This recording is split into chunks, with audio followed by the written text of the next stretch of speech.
Hey guys, welcome back to the channel. This is story about What If Hiruzen Trains Team 7 Part 1. Before I start, please do support for more amazing content and comments for Part 2. Do consider to subscribe my channel and share my video to your friends and check out the description as well. Let's start the video. 8 months after Orochimaru's treachery broke Konoha's walls, Sarutobi Hiruzen stood on Suna's battered main plaza, having returned the favor. The tiles under his feet were chipped. The fountain close to him missed half its structure, a deep gouge in the ground where the other half had been. For A and B guarded him as he walked up the stairs to the last dome-like building that had survived the siege. They shoved open the double-winged doors, waited for him to pass, then fell back into rank. For the upcoming event he had donned his red and white robes again, covering his armor where the blood wouldn't come off. His boots echoed as he strode toward the chamber at the other end of the hallway. His guards made no noise, but today Hiruzen wanted others to hear his approach. 2 E and B opened the last door, 3 more vanishing inside to check the room. The chamber was large and well lit. A tapestry hung to one side. From 2 braziers in front of it came faint smoke and the smell of incense. In the middle of the room stood a large table lined by flat cushions, one on his side for a cross. Hiruzen seated himself, then looked at the expressions meeting him: ashamed, angry, resigned, disinterested. "You lost," he said, putting his hat on the table. "Your village belongs to Konoha, as does a large part of Wind Country. The rebellious elements we still encounter in the southern reaches are negligible. In a few weeks they will have no resistance to offer anymore, and then Suna as a whole will cease to exist." One councilman looked up angrily. He gripped the edge of the table, knuckles whitening. "This whole thing is your fault, Sarutobi. It was a shinobi from Konoha who tricked us. Your student. You want to shove your responsibility onto us because you cannot rein in the monster of your own creation." The old woman left to the councilman shook her head, and the man to his right, bald and garbed in the traditional white robes of the Odaya priests, squeezed his shoulder. Hiruzen fixed the group with a hard stare. "You should remind yourself on which side of the table you sit. Orochimaru is of Konoha's making, but that does not exonerate you. It was you who listened to a sworn enemy of my people. You who broke down Konoha's walls, pillaging and spreading murder." "He is young," the old woman said, dipping her head, gray hair falling in her face. "Then make sure he learns fast, Giordano," Hiruzen said. "We will," the priest said. "See that you do."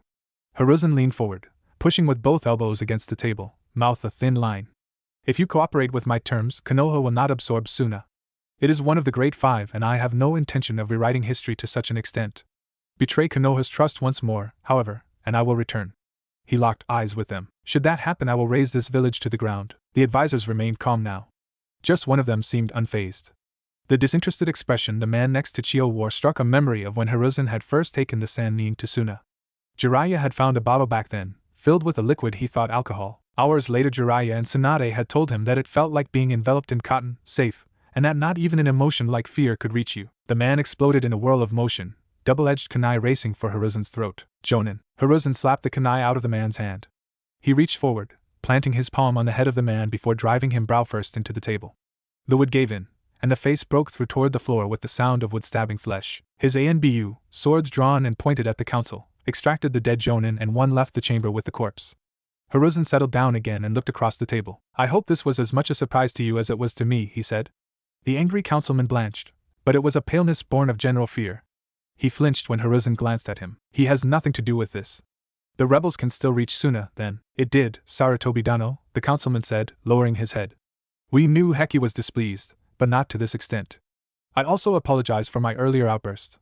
It was unbecoming of a member of this honored body." Hiruzen sat quietly, hands resting on the remnants of the table. The leader of the rebel forces was an old acquaintance, Senyaku Fushigi. Hiruzen had stood with and against him in multiple wars.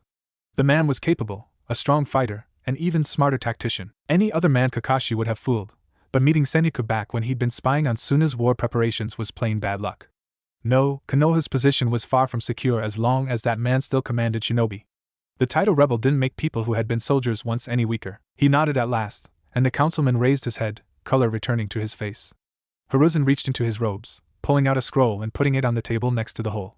The edge of the scroll was specked with blood from his armor. "These are the terms for your surrender." Chio took the scroll, broke the seal and read, the councilman and the priest deferring to her. She looked up from the parchment. "You will allow a new Kazekage to be put in place?" "Eventually," Hiruzen said.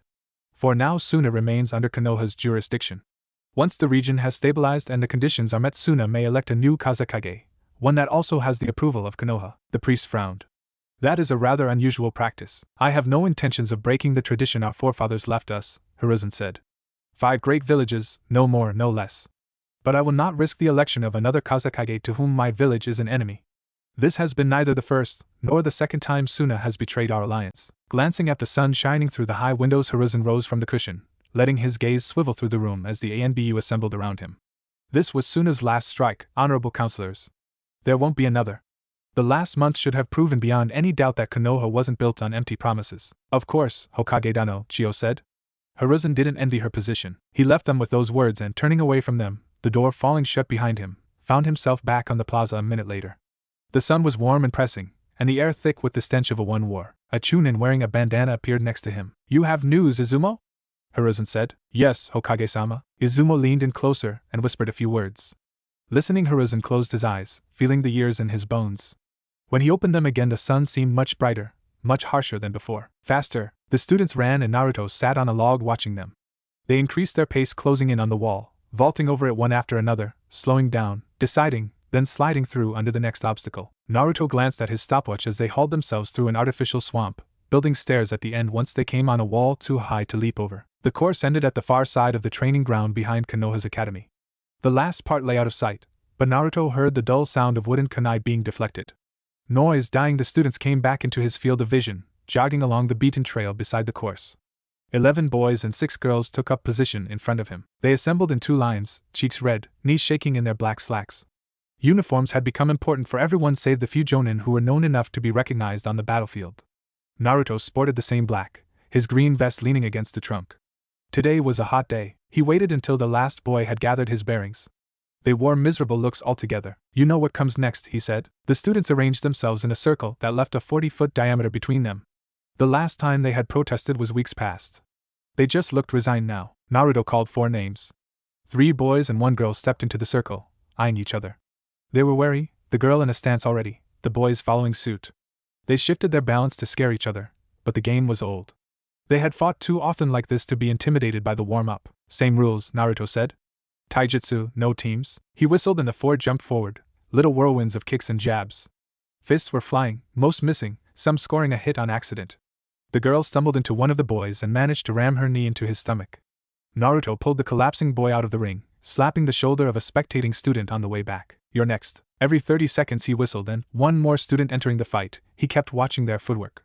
The wartime program proved to be hard fare for the kids, and Naruto still doubted that he was the right one for the job. But after the screw-up 7 months ago, he couldn't complain. Team 7 had gotten off easy in comparison to those who were actually tried for treason. The circle was a slugfest, all 17 students duking it out, shouting and moaning in pain. In between pulling out more injured, Naruto glanced at the large windows of the academy. Inside, Iruka was giving lessons on wartime regulations, setting ambushes, and staying alive. The theoretical parts had been cut heavily in favor of physical training. Iruka was one of the last instructors still giving them. The last good one anyway. I don't get why you make me do this, Gigi. He looked back to the circle. The girl was driving her knuckles into the face of another student, but then got clipped by a haymaker. The blow threw her to the ground, and she rolled over twice before Naruto got to her. He put the girl next to the fallen tree that the other students were leaning against. Her lip was bleeding, and Naruto chucked a small container of cheap salve at her. He whistled again, and the students stopped in their tracks. That's enough. Settle down. We're almost done for today. Some sat down on the spot, others pulled themselves together and made it to the fallen tree before collapsing in panting heaps. Naruto sat back down on the tree stump across them, watching. He knew they hated him the same way he had hated Kakashi. Just that they were younger than he'd been and hated him more for it. They didn't understand the urgency, even when he told them the world was burning. And the sad truth was they wouldn't understand until getting licked themselves. Parents had complained twice already, and Naruto wanted to agree but couldn't. If the invasion had taught him anything, then that no enemy force gave you the courtesy of fighting one-on-one. Jonin would teach them teamwork when the time came. Until then they'd learn how to keep on their toes even after laying out an enemy, and how to stay alive against many when all you feel is confusion and fear. That's all I can teach them anyway. Haven't got much else. He was about to launch into a review of their footwork when a presence closed in. His hand went to his kunai holster, but the signature appearing belonged to a woman in Chunin garb. The kids grew talkative and excited at the new arrival. Naruto shot them a look that promised another 5 runs on the obstacle course. Stay here and keep it down. No fighting until I'm back. They nodded dutifully and he walked over to the Chunin. She was half a head taller than him. Pale features, brown hair. Muscular. Holster fixed to the leg and weapon pouch at the waist. He looked closer. Her vest had been modified by hand, hiding either weapons or steel plates. A problem? He asked. Just a message, she said, handing him a blue-lined scroll. Naruto skimmed it. Do Sasuke and Sakura know? Not yet. Don't bother, I'll tell them. Who'll be there? She looked uncomfortable. Everyone of note. That serious? Then Naruto rolled up the scroll. Thanks anyway. I guess I'll see you there? The Chunin nodded, waved at the kids, then leaped onto the academy roof. From there she jumped to a large water tank, then out of sight and farther into the village. Naruto secured the scroll to his belt. His students were breathing normally now, talking quietly among themselves. Listen up, he said, coming back. I just got the news that this'll be my last day as your instructor. The relief in their expression wasn't unwarranted. Understanding that didn't make it sting less though. One last time, he told himself, crouching so he was on eye level with them. I'm leaving, he said. That doesn't mean your next teacher will be any easier on you. Trouble's coming fast. You need to be strong when it's here, you get me? I know you don't like this. I know it's unfair and hard and that you hurt each day. But you can't stop now. Keep training. Keep sparring. Even if it hurts and you want to lie down, keep running that course until you dream of it. That's the only way to get ready. That's the only way for you to stay alive. Nods all around, but Naruto knew they wouldn't understand, even if he told them 100 times. Take care now, he said, rising to full height. And if I learn you bothered your new teacher any, I'm coming back, hear me? You won't like it when I have to come back. They nodded again and Naruto smiled. It unsettled them. He hadn't had much to smile while preparing them. Clapping his hands he said, class dismissed, and watched them leave toward the academy building where they'd shower and change into their usual clothes. He'd wanted them to like him, a childish thought that hadn't survived reality. Steam shot out of the teapot and Sakura was quick to take it from the burner. She took a deep breath as she poured the chamomile tea in 2 cups standing on a tray beside her. Yes, that's it. Now only a spoon of sugar and we're there. You make one mean tea, Harino. Better than Ino anyway. Then again, she'd had enough practice by now. She took the tray to the flat table in the middle of the room, positing a cup on each side. The table was made of senju wood, dark-stained, polished, and worth a fortune. The same went for the whole room. It was the coziest prison cell she'd ever seen. Not that she'd seen many, but rumors told they usually were dingy, wet, and reeking of waste. But all the senju wood didn't surround her because it looked great, which it did. Rather, it helped the boy opposite of her keep control, as did a dozen stabilizing seals Jiraiya had plastered on his body months ago. Gaara took the cup and sipped at it, dignified and silent. He liked chamomile because it calmed him, or so he said. Sakura had no way to prove that by his facial expression he was much like Sasuke in that regard, but Gaara hadn't refused a single pot of tea since she started making it. That's as good a sign as any, she told herself. Gaara's hair was quite a bit longer than it had been when she first saw him. And Sakura was sure if circumstances were different, he'd have a lot of girls after him. The eyes made sure of that. First time Ino had hesitantly visited her during this assignment, she had to be kicked out eventually. Sakura hadn't shared in that enthusiasm. Contrary to Ino, she knew quite well who Gaara was and what he was capable of. Sure, he was beautiful in a way, but so were Naruto and Sasuke. No, she was more fascinated than enamored. Here was someone so like Naruto, yet nothing like him at all. She gave him another moment to drink his tea, took a sip of her own, then rummaged in her bag and pulled out a map. Careful, she said, nodding at his cup and unfurling the map. I borrowed this from the archives. No idea if they're valuable, but I'd rather not risk it. Geography again? I was under the impression we covered this field the last 8 times. The world's a big place.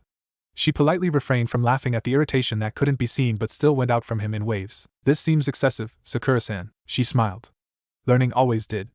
Naruto and Sasuke were much the same. Don't worry, she said. I planned something different for today. Wind Country, to be precise. I'd love to hear more about it. Gaara raised an eyebrow. Are you extracting information? In a sense, she said, laughing. You know how this goes. Feel free to tell me whatever you want. He began talking, his words chosen carefully, and Sakura listened, by now used to the surreal experience. Jiraiya's stabilizers in this room had done wonders for him.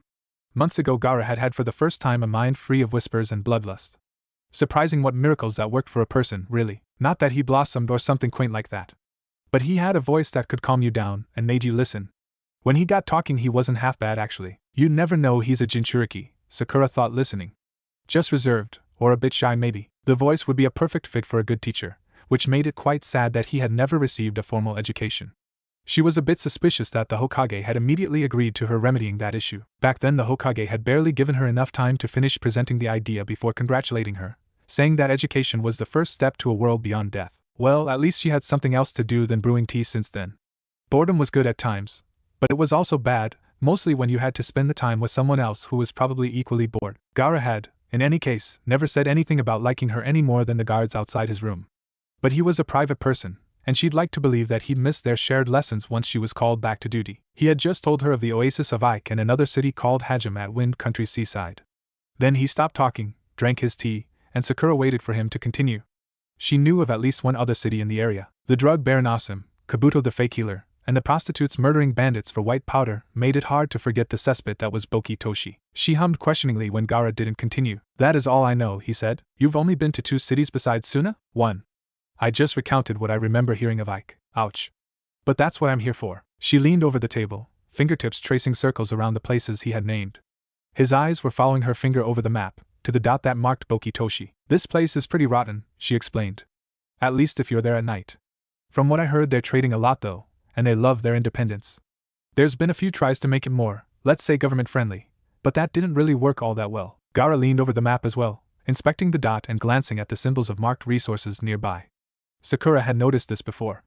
Gaara's lack of facial expression made it hard to tell, but he was interested in his home and all the things his father probably should have taught him. She followed his look up to the ports that were trading with Boki Toshi, and she imagined he was filing away the information in that magic way of his.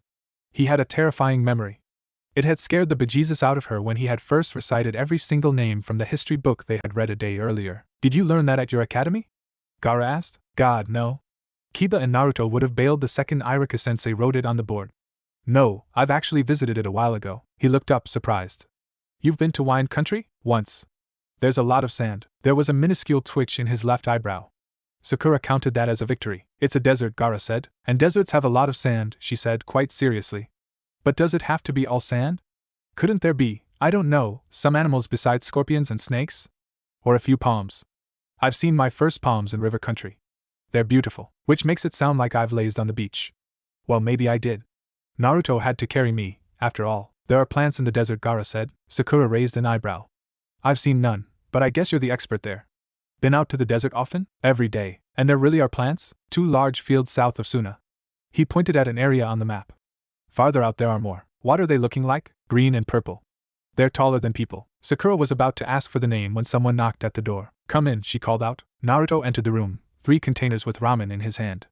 Hey there, hope I'm not interrupting. Naruto put the ramen on the table, seating himself right next to Gaara. Thank you, Naruto-san, Gaara said, reaching for the ramen, breaking apart the chopsticks and swirling the noodles inside the bowl. It's Naruto, I told you. Now feast on this godly broth.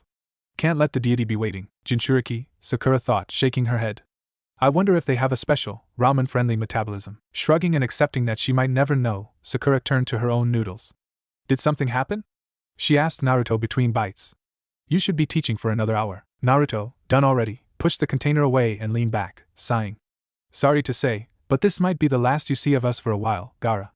New orders came in. Naruto handed Sakura the scroll. He's right, she murmured, reading. We've new orders. I'm sorry, Gaara, you are active shinobi. I have no monopoly on your time. Naruto rolled his eyes. That sounds so lame, he said. Listen, we'll visit as often as we can. Jinchuriki have to stick together. Sakura doubted that Gaara believed Naruto. 6 months of good treatment and camaraderie didn't abolish a lifetime of hate and ignorance. That was nothing she could change right now, though. Or maybe it was. And maybe she already had. Gaara was always so frustrating to read. Eventually they had finished the ramen and got up, saying goodbye. Outside Gaara's room, the guard looked as severe as ever. Operation Success were the magical words Sasuke had just stamped on a slew of documents. Turning back to Shizen, he skimmed the files while the woman kept talking nonstop to him and the other 3 medicnine. They were in her office at the hospital, neat place, everything structured, one plant that caught every eye as the only green object nearby. Which is why we could reverse the damage from the lightning jutsu, Shizen said. 4 weeks of healing and his eyes will have fully recovered. He should spend that time in dark rooms, however. I don't want to expose him too early to sunlight. The 3 medicine did their best to look concurring. I'll make sure he knows, Shizen-san, one said, the generous sacrifice for implicit favors later on. There was always one of those around. Sasuke finished reading and put the documents in order, filing them at the right places. This surgery brought nothing new to the table, but medical information on eyes was always high on the agenda after Naruto had revived him near Tanyu. He wasn't in the same pay grade as the 3 sheep gathered around Shizen, and usually he wouldn't get to see those files. Being hailed as the next medical prodigy had its perks though, even if he wished it had never become necessary. He had lost count of how often Tsunade had been called in because he had used his Sharingan, thinking that the corrosive power of the Kyuubi would dissipate eventually, that his eyes were fine, as always, would be fine for a long time from that moment on. Each time she had told him that this wasn't the case, and that the chakra burned through the nerves connecting the eyes to the brain. Nothing would change that. Tsunade could repair the damage when she was nearby, but enabling him to use the Sharingan again? Out of question. Sasuke narrowed his eyes and one of the medicine twitched after looking at him, as if I'd ever accept an answer like that. The discussion in the office turned to another patient, one with an infected leg and a bad case of chakra depletion. I'll head off, Sasuke said, already walking out the door, white coat sweeping behind him. He hated it. Though the last time he'd left the coat at home, not just Shizen but Tsunade as well had explained in no unclear terms why he needed it. Uchiha-san! Sasuke heard the call from the adjacent hallway and ducked around the next corner, and into another corridor. He hated this too. Having earned his basic healing certificate in half a year when it took other people 6 times that long meant that he now had to help with patients. Hokage's order, or rather Tsunade's order, with the explicit approval of the Hokage. One day he'll choke on his pipe. Buttoning up the coat, he hurried down the hallway. Healing his Sharingan was all he was here for. Nothing else. Certainly not dealing with grabby patients telling him their stories. He didn't care that Tsunade said it was impossible for him to reach his goal. Uchiha were far from normal people. For him impossible became improbable but in the realms of possibility. He was almost through the next door when the voice of another nurse came from beside him. She was small, but not bad looking. He liked the short black hair. What he didn't like was the aura of calm certainty around her, and that she got people to do their work. Yes? He asked. She pointed at a room at the far side of the hall. There's a patient waiting for treatment, Uchiha-san. You still have 3 hours until your shift is over. After a moment, and please don't make us chase you all the time. Sasuke tried glaring his way out of the situation, but that hadn't worked the last few times either. She just kept looking at him, unyielding. 10 seconds later he gave her a curt nod and went over to the room. Inside, a middle-aged man, bald, with purple-black bruises and a deformed scar on his right arm, sat on the examination table. Aren't you a bit young for this? Sasuke pulled over a chair, took his seat, and let his green glowing hand wander over the bruises. Hey, aren't you listening? The chilling glare usually kept them silent. I mean, the man said, don't you want to know how I got this? For your diagnosis? HN, the healing process would be fairly quick. Nothing Sasuke couldn't handle due to a lack of experience. That had happened only once so far. He disliked thinking of it. I got this in a fight with a Nuknin. Dangerous guy, I say. Goes by knife in the bingo book, huge bounty. Nearly laid him flat. Ouch. The process could, at times, be a bit painful however. That depended entirely on how skilled and willing the medic Nin was. Anyway, I guess you wouldn't understand how dangerous. The man cried out again and Sasuke continued healing. 3 minutes later the bruises were fading and the few cuts had been sealed.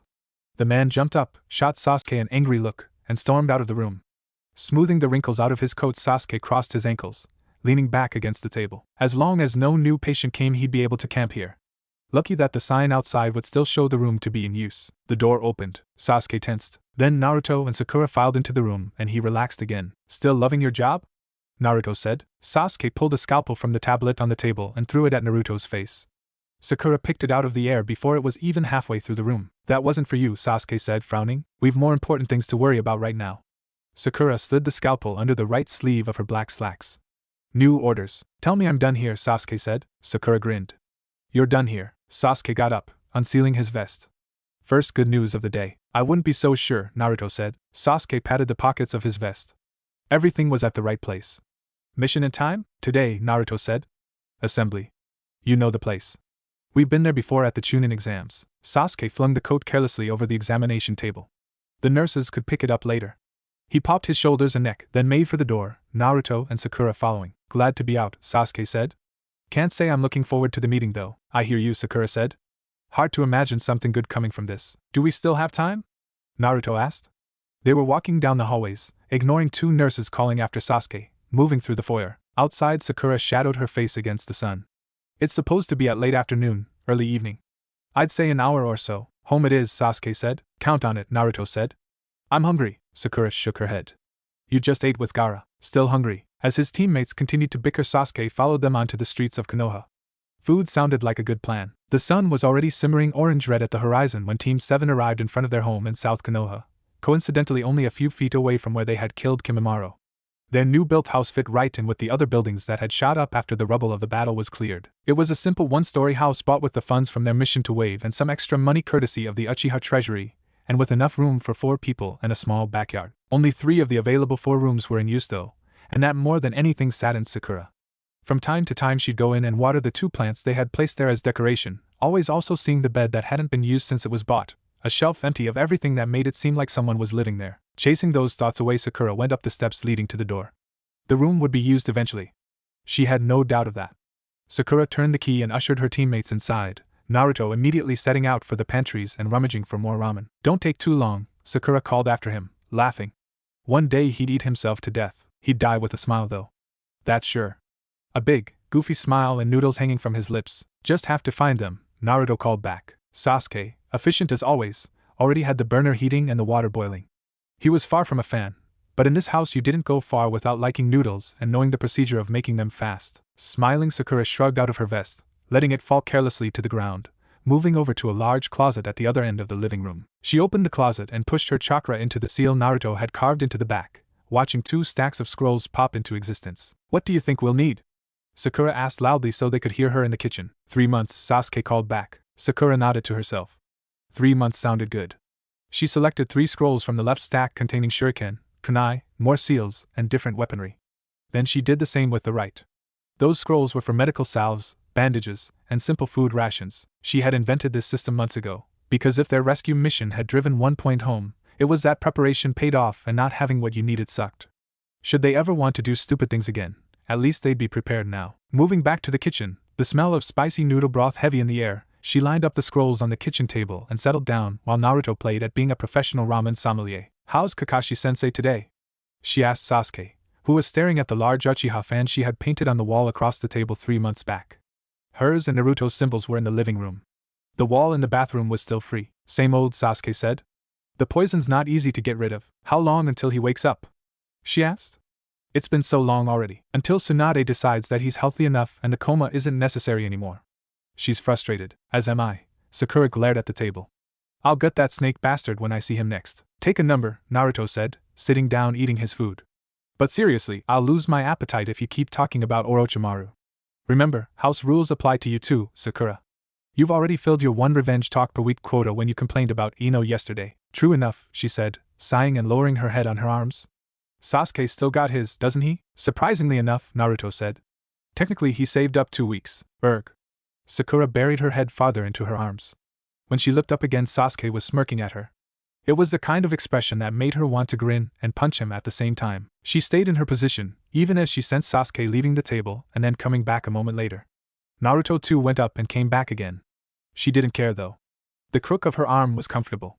She felt her heartbeat slow down, and she needed that. For so many shinobi to be ordered to assemble at the same place couldn't mean anything good. Talking stupid with her teammates could only gloss over that fact for so long. Eventually the clock hanging above the wall broke out into a melody, and her head jerked up. Her eyes widened as she noticed how late it was. They had half an hour at most until the meeting. We have to go, she said. Naruto wasn't even close to finished with his noodles. He also had a second cup boiling on the burner. Sasuke had unsealed his red armor and was putting it on. Relax, Sakura, we've got plenty of time, Naruto said. She ignored him, concentrating on the problem she could fix. Sasuke, the orders said uniform appearance. Sasuke kept attaching his bracers. We can't just ignore our orders, Sakura said. Naruto nodded, gesturing with his spoon at Sasuke. She's right. Besides, we've been walking around in slacks and vests for the last 7 months. I won't leave on a mission without my armor. Then seal it and take the scroll with you until we know what we're dealing with, Sakura said. It took another 5 minutes for them to get ready, and though chaotic, Sakura found that she preferred this mood to the scramble for survival they had gone through during their rescue mission. The place where the first task of the Chunin exams had been administered was one of the buildings in Konoha that had survived the invasion. The large sign fixed above the entrance still showed the engraved insignias of the various villages, though it hung askew now. 2 Chunin were manning the entrance, opening the gate after taking a look at the blue scroll. The short tunnel Team 7 passed through soon opened up into a large hall. Hundreds of shinobi were mingling in small groups. Genin crowded around Chunin or kept to themselves, while Chunin banded together. Only a few Jonin were observing the twitchy crowd from the corners. That didn't surprise Naruto though. Hokage Jiji had taken the best shinobi on his march west, only leaving an emergency contingent in Konoha. For months now the streets had grown emptier each day as the Hokage advanced his forces. About 20 Jonin, Sasuke said, leaning against a support pillar. More Genin than Chunin. Thought as much, Naruto said. This can't be all we've got left in Konoha. But I bet it's a big part. He sighed. Here's to hoping this is worth all the trouble. Not that it matters, Sakura said, patting her weapon pouch and the 2 scrolls dangling from her belt. We go where we're deployed to, which leaves the question of where he's sending us. Naruto let his eyes wander over the assembled shinobi. Most here are Genin and rank somewhere between total beginners and barely adequate. And there's far too few Chunin in comparison. Sasuke crossed his arms. I met at least half of the Chunin at the hospital. They're weak. A few capable ones, but not enough to hold out against serious opposition. If the Hokage wants us to fight with them, he dealt us a bad hand. Still an asshole, eh? The question was followed by a harsh bark of laughter. Naruto turned and found Kiba walking up to them. Kiba's hair had grown even shaggier. His right earlobe was pierced by a sharp incisor, and the mark of blood Akamaru had left on his cheek back in the forest had become a tattoo. Still haven't showered? Sasuke replied. Well, fuck you too, Uchiha. Kiba laughed again and joined them at the support pillar, grinning through red-rimmed eyes. Much like the rest of the world, Naruto hadn't seen much of him over the last months.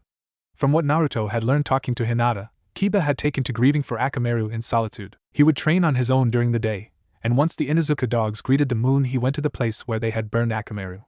There he'd drink and tell stories to the wind until the sun came up again. Inuzuka took only one familiar in life. No one in his clan hindered him as he honored his deceased partner the only way he knew how. Here with the others? Naruto asked, clapping Kiba on the shoulder. Only me, Kiba said. Whatever they're planning, it's nothing a Hyuga heiress should be part of. That's what her clan said, so you can stop looking at me like that, Sakura. Aburain? Sasuke asked. No idea. We don't see each other often anymore, Kiba said. He's got his own problems, I'd wager. Last I heard they still classified him as a reserve because of his arm or lack of it. Naruto shook his head. He'd be a lot better than most folks here. A group of genin nearby heard him and shot him angry looks. He stared back, but before one of them could get too brave, a light shone on the podium at the other end of the hall. 4 people ascended the short stairs. Naruto had met all of them before, except the old, bandaged man. Front and center stood Tsunade, the person responsible for Kakashi and who was also acting as the interim Hokage while Gigi was out and about, raising cities and taking names. Contact with her had been limited so far, but he hadn't heard too many bad things. Just that she forced Sasuke into wearing a coat, which was more of a bonus, really. The 2 advisors shuffled on stage behind her.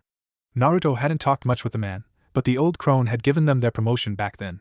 She had also almost skewered Sasuke because the Uchiha sported a superiority complex taller than Tanyu's walls. Joy, Sakura mumbled.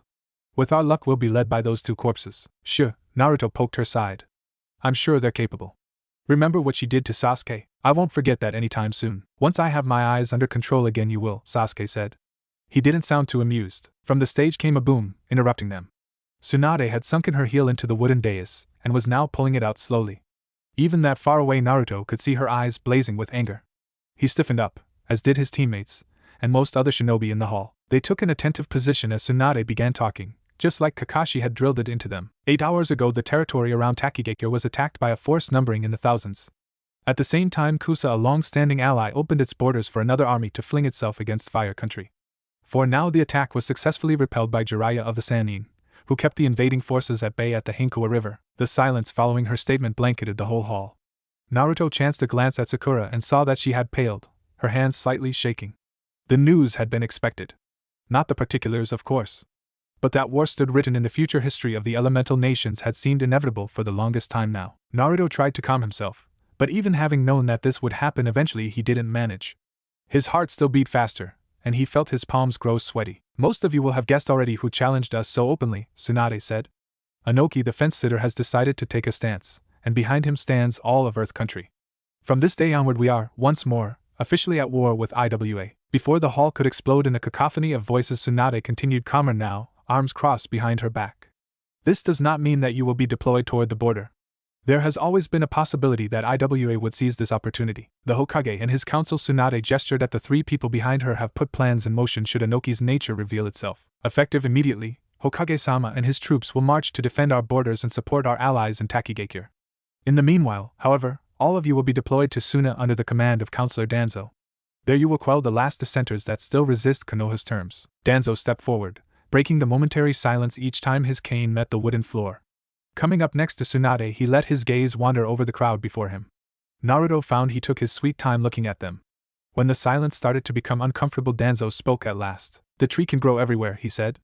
Then, we march at sunrise. Be ready to draw blood. A day after the message of Inoki's attack had reached him, Hiruzen was already past the closed-up borders of AIM and neared the Hinkua River. His army, the best Konoha had to offer, moved under the command of Nara Shikaku and was lagging 2 days behind. They would march for hours but also rest at night, before once more moving toward the enemy, quite unlike Hiruzen himself. An army too exhausted to fight was no army at all. He, however, had the stamina necessary to cross the whole continent and still be able to fight if he wished to. His troops would catch up sooner or later. Rain was battering his helmet as he crossed the small body of water that fed into the Hinkua River. In the distance he already saw the signs of war, swaths of ebony grasping at the clouds, twisting and merging into them, screams of the dying, the silence of the dead, all that in the backdrop of explosions occurring so fast, and so often his ears started ringing and he wasn't even there yet. Jets of fire shot skyward, burning through the thick foliage miles ahead of him. Then came the waves called from the river around which the battle was being fought. Hiruzen increased his pace and weaved through seals, obscuring himself from view. In the actual combat zone it was better to pass unnoticed until he reached Jiraiya. It took another half an hour until he came upon the camp that served as Konoha's base of operations. It lay 2 miles away from the river and was wedged between 2 smaller streams. Tents sprawled from one palisade-fortified riverbank to the next. Dispelling the illusion, Hiruzen walked up to the guard at the gate. After a quick verification, the Jonin led him through the city of tarpaulins, toward the command tent where Jiraiya would be. They walked along a muddy path, and between the tents many resting shinobi stared at him as he passed, sketching as much a bow as their injuries allowed. From one tent came the smell of copper, pus, and waste. 2 corners farther he smelled soup. Moaning and shouting in one part, rough laughter in the next. Hiruzen pulled his helmet deeper into his face. The few years had been far too short a time for peace. I will find my way from here, he said once the command tent was up ahead. The Jonin bowed and vanished back into the maze of cloth around them. Hiruzen rounded the last bend, and then he saw it. On a jutsu-induced elevation, a large circle of wooden posts held up enough fabric to clothe every woman in the daimyo's court for years. Some feet away from the entrance sat the mast with Konoha's flag, and on the free perimeter around the tent soldiers stood at attention, searching for unwanted intruders, their long spears piercing the smoke that came from the braziers beside them. Hiruzen felt his facial muscles tighten. This was no shinobi foothold. These weren't even shinobi standing beside his flag. Each soldier wore a breastplate engraved with the daimyo's sigil, and the farther Hiruzen extended his senses, the quicker the unsettling feeling in his stomach expanded. The camp was huge, larger than any shinobi camp should be, certainly larger than it had looked, and mingling with the large chakra signatures of his shinobi were hundreds of other, much smaller signatures. There was an army in Jiraiya's stronghold. One that didn't belong. Hiruzen strode up to the monstrosity of a tent ahead. The soldiers tried blocking his path, but a glare and a substantial amount of released chakra left them fumbling for their weapons as he went past. He was met halfway to the entrance by Tenzo, who walked out of the tent at a brisk pace. Tenzo looked tired, the circles under his eyes much more pronounced than usual. His vest was ripped in a few places where metal plating shone through. Around his left arm was a blood-crusted bandage. "Hokage-sama," Tenzo said. "It's good to see you in good health." He looked at the solders that were eyeing them. "I am sure you have questions. Explain to me why soldiers bearing the Fire Daimyo's sigil are camping with us." Tenzo stood a bit straighter. "All business." Iwa's attack was accompanied by a large part of the Earth Daimyo's forces. Even with Jiraiya-sama's help we would have lost the battle had it not been for the company of soldiers stationed nearby. Jiraiya-sama called for their help, and now they are here with us while messengers informed the daimyo of this new development. In one sweep the unsettling feeling became something tangible. "The Earth Daimyo has involved himself?" Hiruzen asked. "It appears that way," Tenzo said. "The Mashunim Treaty, signed and ratified by the daimyos and Kage after the First Great Shinobi War, signified a division of shinobi and normal troops in matters of war. The cost of lives had been catastrophic back when the idea first came up, and conflicts had, at times, depopulated large swaths of land after shinobi involved themselves. Aside from a few simple assassinations, the hidden villages kept out of the daimyo's business in large-scale wars, and vice versa. During the invasion, Orochimaru had struck the first blow against the treaty. Now Inoki followed suit. Had those two been working together from the start then? Or was it a coincidence? Hiruzen shook his head as his mind paced through the options. There existed no coincidences like this, but that Orochimaru was truly the catalyst for Inoki's decision wasn't clear either. Hiruzen's spies would have informed him had there been any kind of connection between them. It was much likelier that Inoki just saw his chance, and wanted to make sure that this time he wasn't going to be defeated by Konoha. "We sent messengers to Suna and Konoha," Tenzo said. "They should have reached you, Hokage-sama." "I was traveling alone," Hiruzen said. "Shikaka will be here in a day or two. Until then we keep the soldiers around." "Is Jiraiya here?" "Jiraiya-sama hasn't left the front lines since the attack begun. The usual rotations are in place, but so far he has opted out each time." A brief moment of silence, then, "He's giving them one hell of a beating, Hokage-sama." Hiruzen nodded. "I wouldn't expect any less." "Who's inside that command tent?" "General Akibar," Tenzo said, exasperation bleeding into his voice. "He is the commander of the daimyo's forces in the north of Fire Country. A title he makes you hear quite often, I assume." Hiruzen lowered his voice so the soldiers couldn't hear them. "These generals are usually quite pompous. Will you meet him?" Tenzo asked. "There is no time for that," Hiruzen said.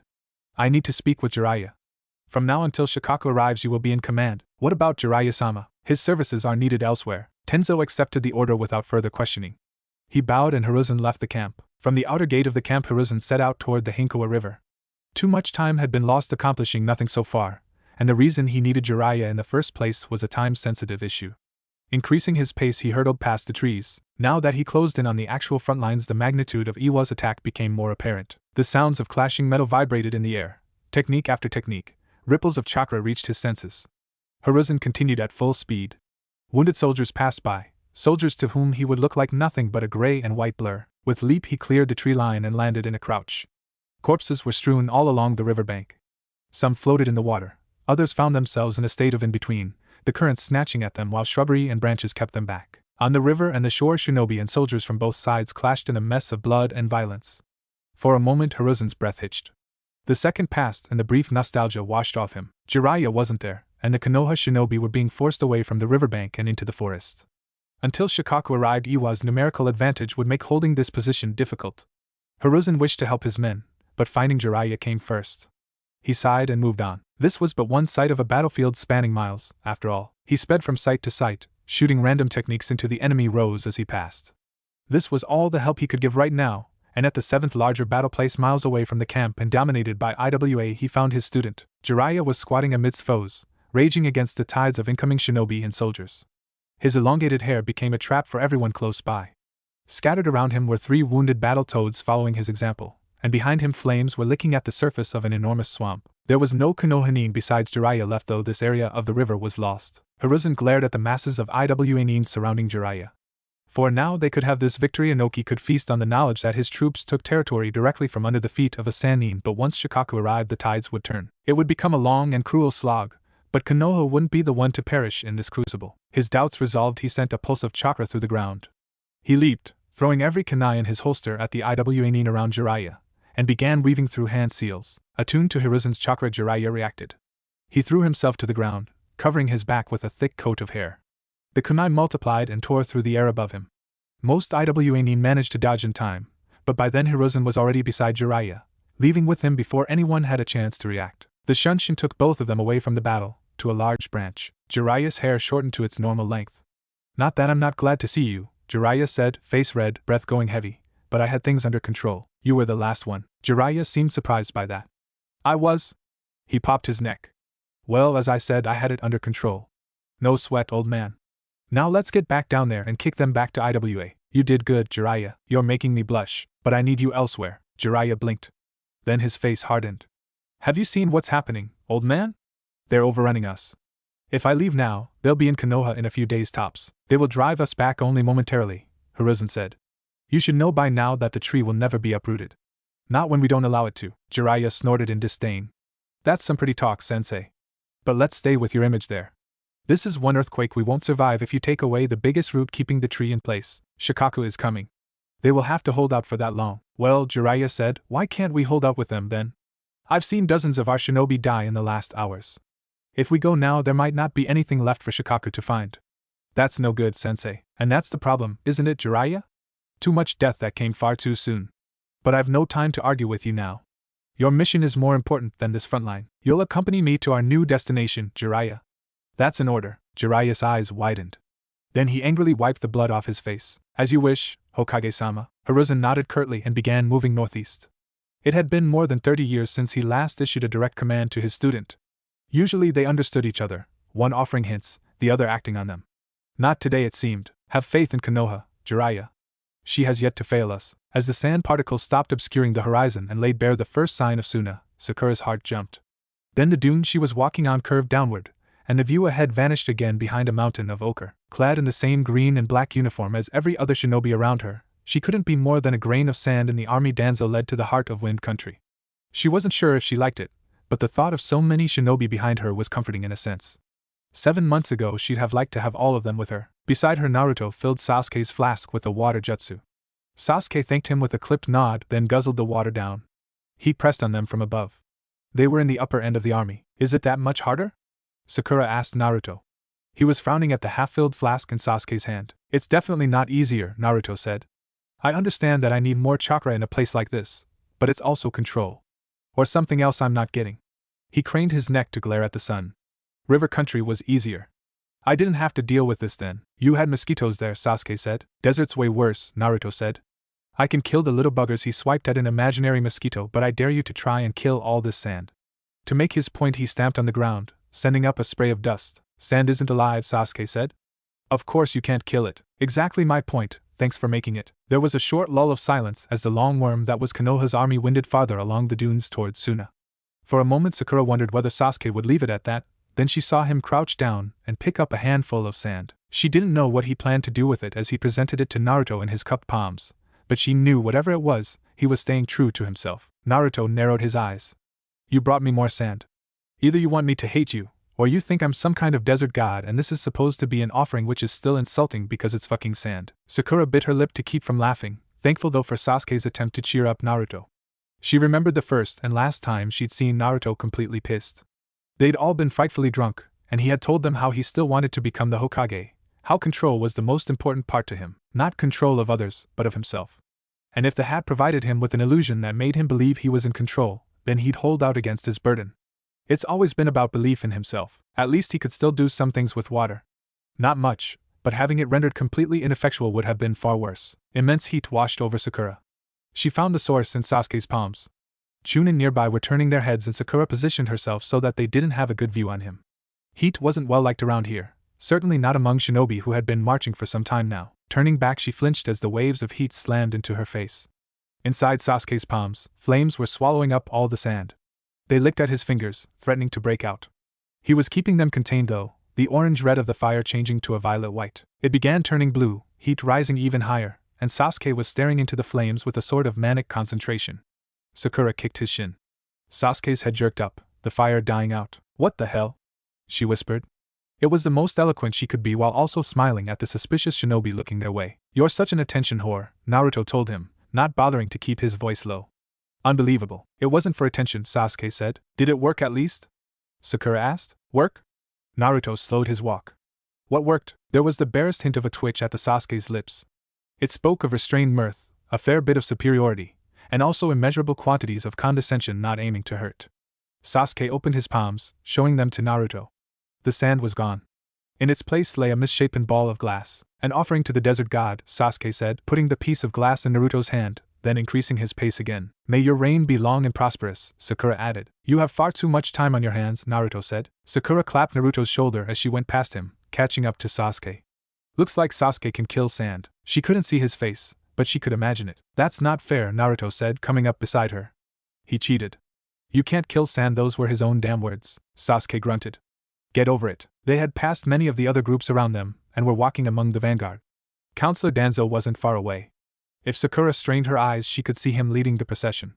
Much as his general presence discomfited her for reasons she couldn't quite name, Danzo didn't hide behind his army. He was the tip of the spear, no shinobi in front of or beside him. How a crippled man could move that fast was another matter altogether. With some effort, Team 7 won the uphill battle against another dune. Arriving on the apex of the dune's ridge, Sakura joined her teammates, and her breath caught. Before her lay the Valley of Dust. On the horizon, behind the valley, the sweeping mountains enclosed Suna, making the village look like a clump of sand clutched in the hand of a brown giant. She let her gaze sweep over the valley and the hidden village, thinking that it must have been beautiful once, before Konoha. The two towers around the main gate were heaps of rubble, having collapsed under the assault, their remains blocking the usual way into the village. Far left of the gate, half a mile away from Suna's defensive structures, a malformed wall stood tall like a dark monument. Curious what it's for, she narrowed her eyes and saw that it was made of massive black shards. What the hell is that? Naruto asked. I've no idea, Sakura said. Sasuke? We'll find out soon enough, Sasuke said. By now the stragglers of the army were arriving at the last dune. Danzo exchanged words with a shinobi beside him. Sakura looked closer and saw that it was Kotetsu, bandage across the nose and spiky black hair fanning out to his shoulders. He unsealed his mace and dislodged a large conch head. He blew into the shell. The horn sounded twice on a harsh and deep note, once to set the army in motion again, a second time, much longer, to alert the Konoha shinobi inside Suna and all of the village's citizens that they were coming. Among the first groups, Team 7 began their descent down the dune. That's pretty badass, Naruto said. We're shinobi, Sasuke said. Announcing ourselves is the opposite of what we do, Sakura nodded. Every teacher, from Iruka to Kakashi to Jiraiya, had drilled them in approaching their targets through stealth. She looked at the back of Counselor Danzo, who was walking a few paces in front of them. He's confident at least, Sakura murmured. He better be, Naruto said. But he's not half bad. Haven't you noticed that we're all wearing the same? Hard not to, Sasuke said. Frowning, Sakura looked at the uniform black slacks and the dark green vests around them. Black and green, the lot of them. We look the same, she said, glancing at her vest. But we're not, are we? Naruto nudged her shoulder, nodding at Kiba, who was walking a few groups to the side. We're Chunin, he said, thumping his vest, but what about Kiba? He's still a genin. Look at him. He's like a botched henge where everything but the head fits. If we're not in the bingo book, Suna doesn't know how we're ranked, Sasuke said. So, Sakura said, for all they know this isn't a bunch of reserves, but a full-fledged army of competent Chunin. Naruto nodded sagely. Can't make it all Jonin, who'd believe that anyway? But Chunin is easy to swallow. Konoha's the strongest of the 5. They could always pull something like that out of their ass. And this army, Naruto made a sweeping gesture with his hand, isn't hiding, because how would we even hide it in an open field? Jonin might be able to, but us. You're making sense, Sasuke said. He sounded surprised. Then he began massaging his forehead. I'm getting a headache trying to reconcile your words with who you are. Naruto flipped him off, laughing. Fuck you too, asshole. But anyway, that's my point. This whole thing is an exercise in what do you call it? Subterfuge, Sakura offered. Right. This whole thing is an exercise in subterfuge. Might as well shout it to the world. We're strong. We don't need to hide. Naruto pounded his chest twice. Nothing to lose by blowing that giant shell. While Naruto finished his explanation, the army was passing the large wall Sakura had dubbed a monument earlier, and shortly after arrived in front of Suna, where the extent of Konoha's attack became even more apparent. From the right side of the impassable gate, up to the mountains that served as a natural border, only bits and pieces of the wall had been left standing, looking like spikes growing out of the sand. Scores of tents had been wedged between the large breaches that Konoha had punched into the wall, expanding from there outward into the valley. Danzo led the army alongside the destroyed wall and toward the entrance of this village of tents where, at each pole, Konoha's sigil danced in the wind. Sakura only got a short glimpse through the gaps in the wall, seeing the ruins of the houses immediately next to it. Then she was ushered forward by her teammates, who themselves had been urged on by the shinobi behind them. Let's get a bit closer, she said. They slipped through the rows, muttering apologies to the people they shoved aside, until they were so far in front they could hear and see Danzo clearly.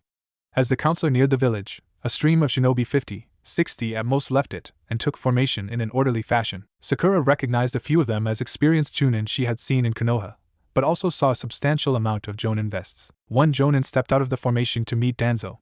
He was tall, had short cropped hair and straight shoulders. Right on time, Counselor Danzo, he said. The command is yours, Nara Hideki, Danzo said. Hiruzen made a good choice. Will your men belong to my command? Afraid not, Counselor. Once you're settled in, we are to catch up with the main forces. Nara-sen wants us with the bulk of the troops as soon as possible. How much of the original force will remain here? Hideki handed Danzo a red-lined scroll. You'll find detailed information in there. The current situation isn't too bad. Sakura thought that Danzo seemed almost wistful as he stared at the group of Jonin. Then he thumped his cane on the ground. Consider us settled in, Nara-san. The tree thanks you for your service. May it grow stronger each day, Hideki said. Then he whistled, and the group of veterans moved out toward the desert. For hours Jiraiya had followed Hiruzen at a pace that would break most shinobi. Their way had led them through the northern parts of Fire Country, right up to the land of hot springs. Now they were past even that stretch of land, having left the forest behind, finding their way to the shore of the Heron Bay. More than their rushed departure from the battlefield, it was this destination that convinced Jiraiya the old man had some big plans up his sleeves. Like his godson, Jiraiya had slept through most of the geography parts in the academy, but close to 40 years of traveling the world had given him enough experience to recognize certain areas and thus future trouble when it came knocking at his door. Jiraiya stood on the beach, water lapping at his feet, the air tasting of salt. Seagulls circled overhead, bigger and far more aggressive than Fire Country's. To the north, at the farthest reach of the Heron Bay, silhouettes of large towers were visible. Overcast by thick, rolling clouds and surrounded by light fog, they were the specters of protection that lined the coast of Lightning Country. Equidistant, if he were to look past the small islands scattered in the south of the bay, he'd see the Kaizoka's sea, domain of water country. I don't like this, old man. I don't like this at all. They watched the waves for a minute, both silent. Miles away a catamaran was drifting on the water. People small as dots moved about on top of it.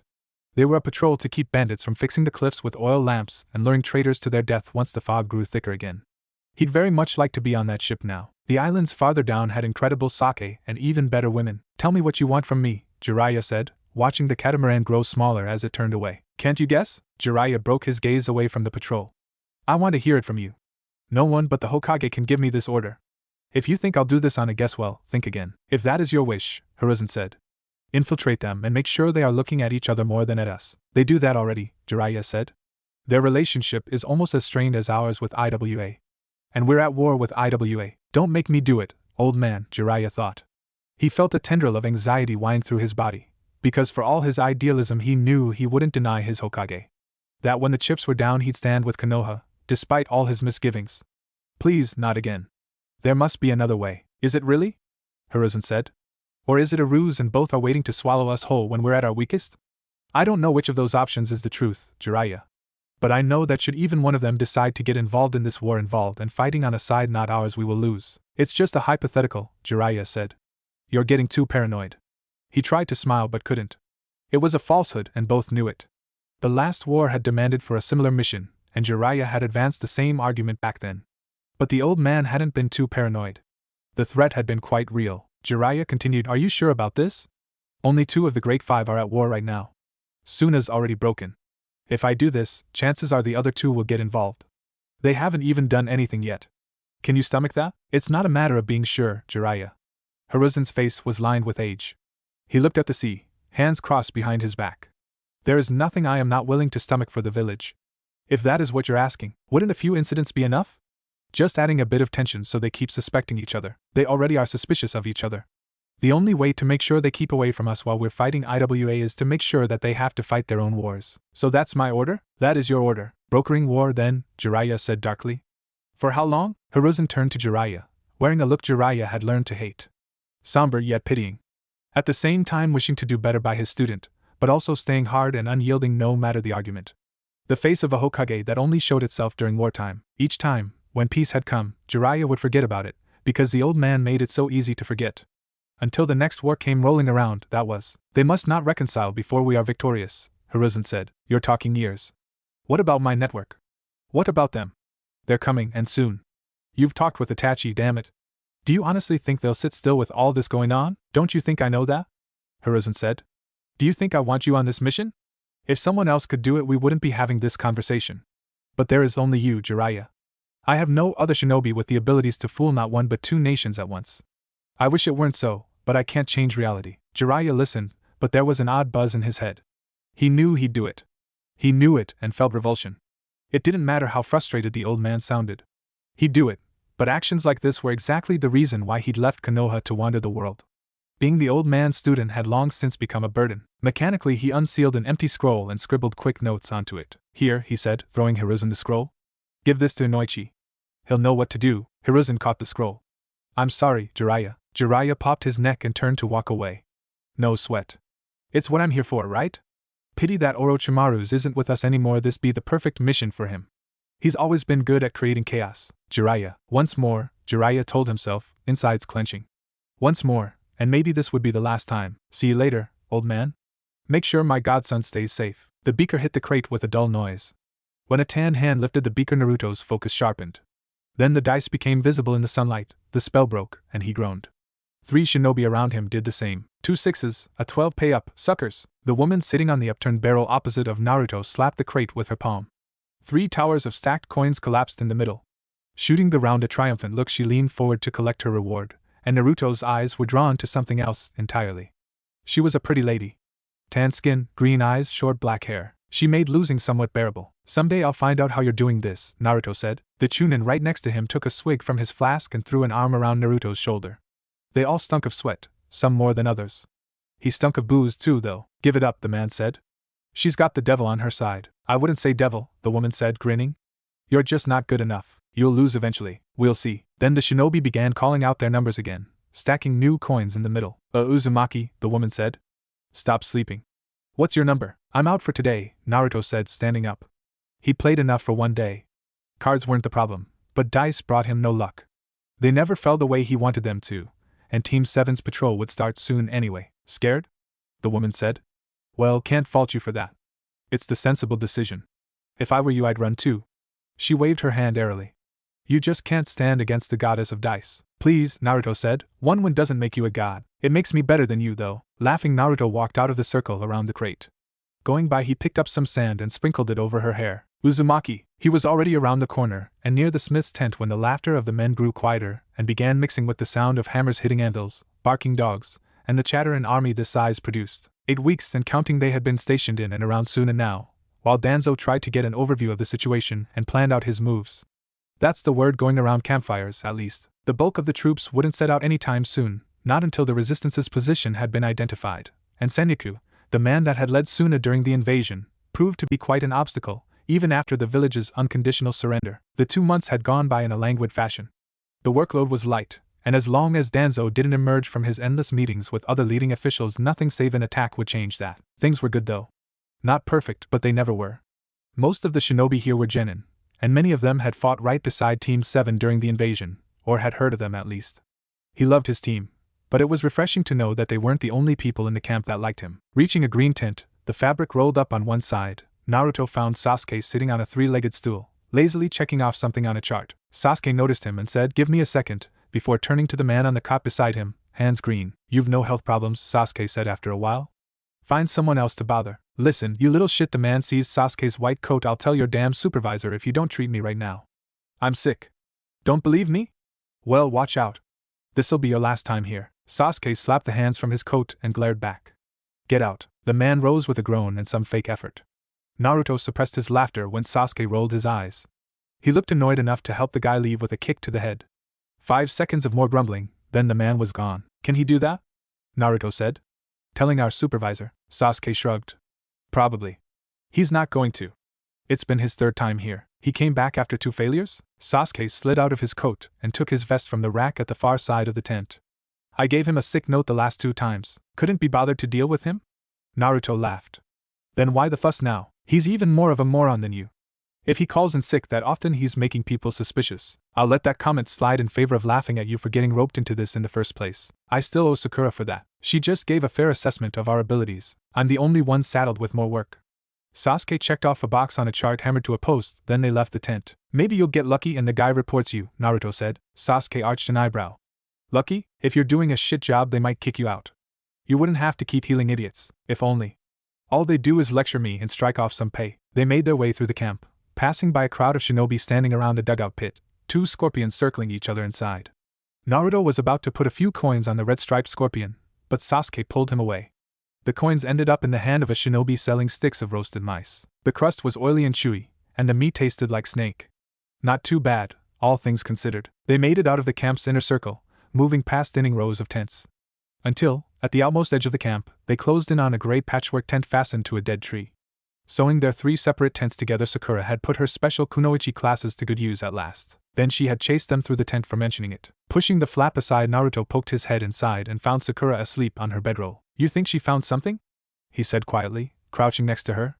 Sakura's face was peaceful, lips parting slightly as she breathed. Sasuke bunched up his white coat and threw it on a pile of dirty clothes that grew larger by the day. "Doubtful. She's been at this for a while now," Naruto sighed. For the last 2 months, Sakura had used her time to make inquiries about her mother's death, who had perished on a trading mission to Suna. So far she'd had no luck though. There weren't many people inside the village willing to talk to her. Being a Konohanin carried quite the stigma in these parts. Still, every day she'd get up earlier than both Sasuke and him, organizing a quick breakfast for herself, leaving them a share, then making for the inner city in the hope to find a lead. Naruto swept a strand of pink hair falling in her face to the side. He hoped she'd find her answer soon. Sakura's eyes fluttered open at the touch. She looked confused for a second, then smiled sleepily. "Time already?" she said, stretching her arms, yawning. "Sun's about to go down," Naruto said. "Night shift today." "Right," Sakura said, rising from the bedroll. "I'll be ready in a minute." As Sakura was gearing up, Naruto contemplated the ever-growing pile of dirty laundry and the half-filled barrel of water next to it. "It's not going to shrink by looking," Sasuke said. "Shut it, you 2-bit doctor." Sasuke was amused, Naruto not so much. Naruto knew that, as the self-proclaimed master of water, the barrel and the laundry were his responsibility. That was the deal they had made at the start, none of them having warmed to the idea of using the washing tents provided in the camp. Sasuke and Sakura called it training his affinity. He hated that expression with a passion. Once Sakura was ready, Naruto sealed the tent with a rudimentary seal that would alert him should someone cross the perimeter. Laughable as it sounded, during the months of teaching he'd been an official member of the Academy's faculty, which had provided him with access to some interesting materials. Iruka himself liked to dabble in Fuinjutsu from time to time. He had been happy to help Naruto acquire a better understanding, though the process had been slow, and Iruka had put far too much focus on the basics. Team 7's patrol took them through the gaps in Suna's wall where they checked in with the Chunin, then went into the village. The part of Suna closest to the wall showed the heaviest signs of damage. It was littered with ruins, none of them being rebuilt. Konohanin so close were rather discouraging. Of the large, balloon-shaped buildings, one had remained. The rest was recognizable only in their foundation. They passed through the desolate area in a fast-paced walk. Naruto eyed the few souls scurrying through the rubble, pushing away wooden beams and stones in the hope of finding something valuable that might help them survive. They'd been doing that for a while now. The brave souls anyway, or the desperate ones. Usually they just stiffened up when they noticed Konohanin. In West Suna the scenery changed, the buildings looking robust and whole again. Today Team 7 kept to the streets, but Naruto had looked at the view from an intact 3-story house before. The shard wall outside of Suna was clear to see, even at night, when the reflection of the moon shimmered on its black surface. By now he had learned where it came from. The few Chunin Gigi had left Danzo were eager to talk once they had some sake. They were excited more than anything else and couldn't believe they were alive at all. During the short-lived siege, Suna's defenders had played their last card, loosening a mechanism that sent a sandslide of massive proportion rolling down the sweeping mountains. No matter the strength of an army, that amount of sand would have killed anyone.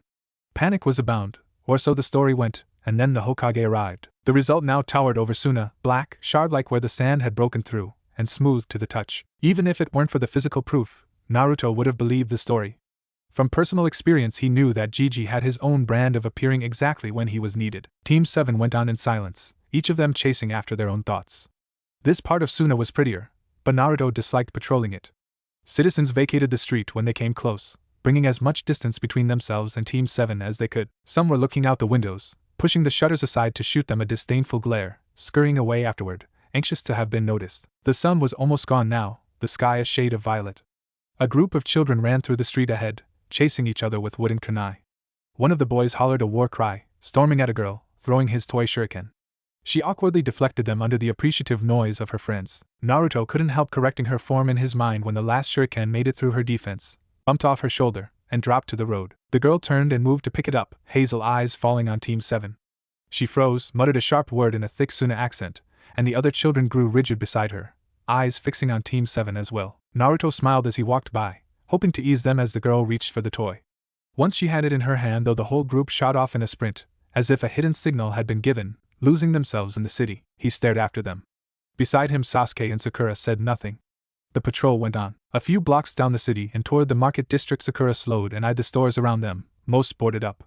The rare open ones had blue fabric hanging from the top of the entrance. Naruto had seen this before. In Suna they color-coded a lot: blue for merchants, green for public baths and schools, red for flesh. You know, Sakura said, Gaara told me there's plants in the desert. Haven't seen any on the way, Naruto said, pausing in front of a store. Maybe there's a book about it. I want a map, so I've to find a store anyway. A map? Sasuke asked. Kamen told me about Wind Country, Naruto said. There's a lot to see if you know where to look. His words. Should we be worried that you can quote that pig? Sakura asked. Naruto shrugged. The fat advisor at the daimyo's court was a disgusting creature, all right. It's from when he still thought we're buddies. Might as well use the knowledge. I doubt he meant the sites you've in mind, Sasuke said. I'm not looking for the places he mentioned, Naruto said. It's the sentiment that counts. Know where to look. Hell, I don't know where to look. But if I have a map, that changes. It's not like we discussed this place at the academy, Sasuke grunted. Even if we had, you wouldn't have noticed. Naruto's right though, Sakura said, wearing a contemplative look. We need a better overview of Wind Country. The academy didn't teach much more than the location of Suna, the sweeping mountains, and Sakura. That's not nearly enough for our purpose here. Sakura? Naruto said. Capital of Wind Country, Sasuke said. Joy. The Tanyu of the desert. Something like that, yes, Sakura said. I like the idea. They searched the stores with the blue-clothed entrances, browsed the wares, and found one selling maps and books. Once they went farther down the market and toward the Shimazu district, where Suna's academy lay. Naruto went in, fully expecting to haggle with the shopkeeper, but that wasn't necessary. The man cowered against the wall behind his cash register. He seemed surprised to get any money at all. Naruto left the store with a heavy feeling in his gut and a detailed map of Wind Country in his pockets. Team 7 continued their patrol and was about to turn another corner when a shriek caught their attention. They leaped onto a damaged roof, half of it crumbled, and sped to the source. The kids, Naruto said, seeing the children with the wooden toys down in the street. 3 Chunin, Sakura said, nodding at the shinobi in front of them. Naruto's felt his muscles tighten. He'd expected this sooner or later. There was a lot of anger to go around. One Chunin had the girl by the sleeve and was holding her up in the air, bellowing in her face. Playing shinobi, eh? You like being a Suna shinobi? Like being good at killing friends and family as the others? Well, not today, you little shit. I'll teach you. Let her go. The boy who had earlier barraged the girl with toy shuriken threw himself forward, but the man slapped him into a stack of crates. Kakashi! The girl cried out. Naruto closed his eyes, inhaling, flexing his fingers. Sakura moved first. In a blur she appeared between the Chunin and the children. Is there a problem here? Sasuke and Naruto were with her in the street a second later. The Chunin spat on the ground, instilling discipline. Can't have them Suna kids be learning how to fight. I can see your problem if that's how you learn fighting. Sasuke's expression wasn't friendly. The man let out a belly laugh. It was a deep, ugly sound. Suna lovers, eh?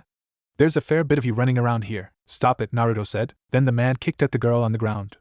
Sasuke was in front of her in an instant, sword rammed in the ground, stopping the Chunin's foot cold. The man staggered back. Naruto hammered his fist into his side, sending him crashing into the wall of a house. When Naruto turned around, the other two Chunin were unconscious already, Sakura standing beside them. Naruto crouched in front of the girl, offering his hand to help her up. "It's alright," he said. "They won't do anything." Before she could react, the boy jumped at them from the crates, slapping Naruto's hand away. He screamed, "Run, Iwa!" And like a skittish colt, she reacted to the barest hint of noise, following the order. Naruto evaded a kick to the shin, then watched both of them run away the second time that day. "This isn't good," Sasuke said, nudging the unconscious body of the Chunin closest to him with his foot. Sakura sighed. "You can say that again. Why is it always us?" Naruto shook his head. "Let's get back to camp. We'll deposit these guys on the way. Maybe they'll have amnesia or something.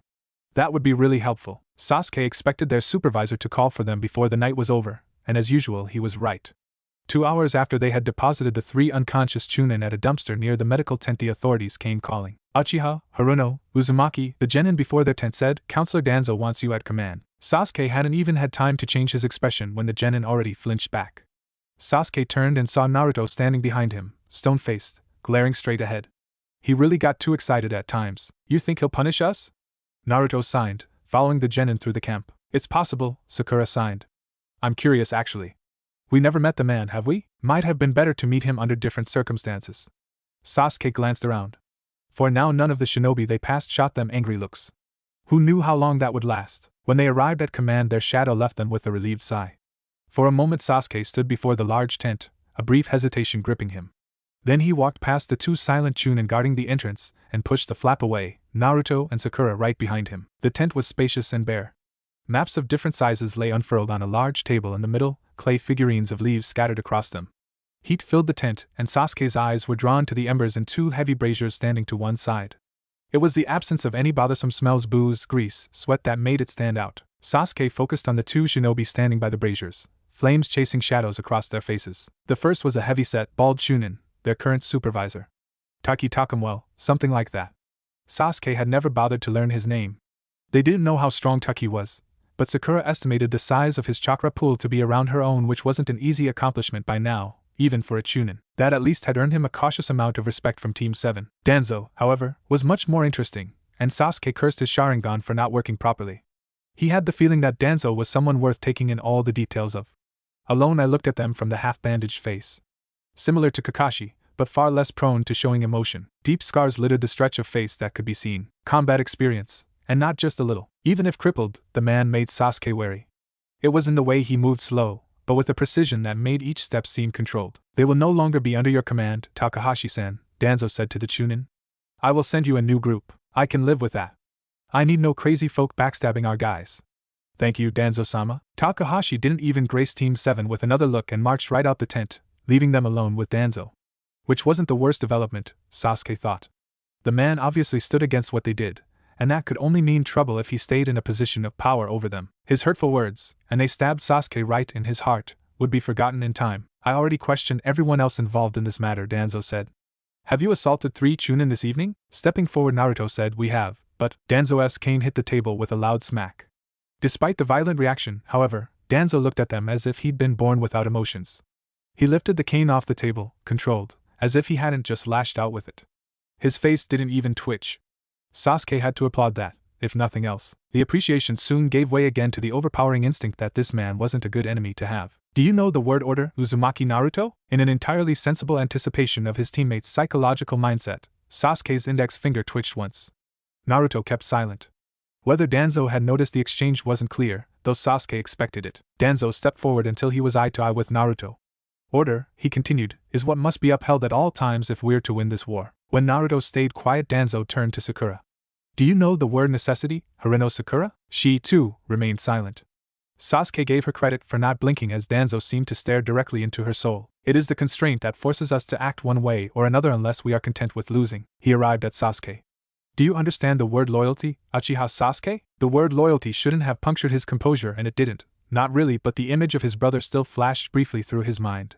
That and the expedition to rescue Kakashi, which had made Sasuke the most similar he'd ever been to his brother, as far as he could tell. Loyalty stands for all that supports our ambition. It drives us to great heights, grounds us when the storm becomes unbearable. Most of all, however, It assures us that within our ranks we all strive for the same, that none of us will betray the other in this pursuit. Do you see, Team 7, why your actions anger me? We are at war, Danzo said, voice frigid, the first emotion Sasuke could really tell from his tone and not the content of his words. This is not fire country. Here we're at our most vulnerable and have to be united, always, because the enemy is everywhere. I will brook no dissent, no disobedience, no disloyalty. Not from you, nor from anyone else. This time Sasuke's well-placed finger twitch was ignored, and though he disliked that, he'd expected it. Naruto wouldn't be able to stomach much more of this speech. It all sounded good and reasonable in theory, of course, but what had happened this evening wasn't of a theoretical nature. They were children, Naruto said. And they got hurt for being born here. That's no necessity. And it isn't order either. Sasuke wondered if the cane would hit Naruto next instead of the table. If it came to that, he had his sword ready though. He also wondered if it was bad that he even considered treason a second time, and if they'd be able to survive against the counselor. Danzo's cane remained still, for now. Have you not heard what I just said, Uzumaki? It is a necessity to present a united front, no matter what happens. Otherwise this country will swallow us whole. It is order and loyalty not to sow dissent by attacking your own comrades. And the reasons don't matter? It is not a question of reason, Danzo said, but of visibility. Had you helped those children escape without showing yourself, no consequences would have met you. Had you reported the Chunin, I would be reprimanding them right now. You, however, chose to show that we are not unified, and that is a foolishness I will not abide. Shinobi do not act without considering their circumstances. Naruto clenched his fists, as Danzo turned away from them and shuffled over to a smaller table at the other side of the tent. Sakura leaned over, whispering something in his ear that Sasuke couldn't hear. Slowly the fists unclenched. The glare Naruto directed at Danzo's back remained heavy as a battle axe though. Coming back with 2 scrolls, Danzo said, you are already noted down for being disobedient. You've been barred from official promotion through the Jonin exams, and your record is marred with an entry of treason. I had not thought you stupid enough to risk even more damage. Sasuke's pulse went faster. The braziers seemed much hotter now. Their records were sealed, the third had told them as much.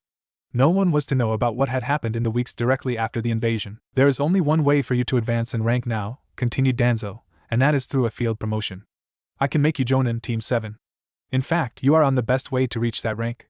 But I will not promote you unless I can be completely assured of your loyalty to this cause and to Konoha. If he could get away with it, Sasuke would love to tell Danzo where he could shove that promotion. His mind was pacing to connect the dots, however. Had Danzo been involved back then? Had he always known? Or had the third shared it with him before sending them off to Suna? Teamwork has always been Konoha's strength, Danzo said, but it doesn't mean individuals are unable to stand on their own. For the foreseeable future you will work under different supervisors, directly assisting them. They will further your studies and teach you how to lead effectively. Danzo handed Sasuke and Sakura a scroll each. Report to these shinobi at sunrise. After a beat of silence he added, and take down that gray monstrosity. It is a blemish on this camp and impractical. You will sleep near your supervisors, Sakura said. What about Haruno Uchiha? You have your orders. Naruto nodded at them, and Sasuke left the tent with Sakura after a moment, unwilling but trusting Naruto to survive long enough for them to get back inside should the meeting go south. They waited for a few minutes until Naruto finally came out, face stretched as if he just ate spoiled ramen. What did he want? Sakura said. They were walking back to their tent. Naruto emitted a low growl. He let me know who my supervisor's going to be. Sakura's mouth shaped a silent O, while Sasuke pinched the bridge of his nose and closed his eyes. There was no need to say more. But he sure as hell didn't envy Naruto. That, he decided, would be one uncomfortable working relationship. The way back to their temporary home was silent.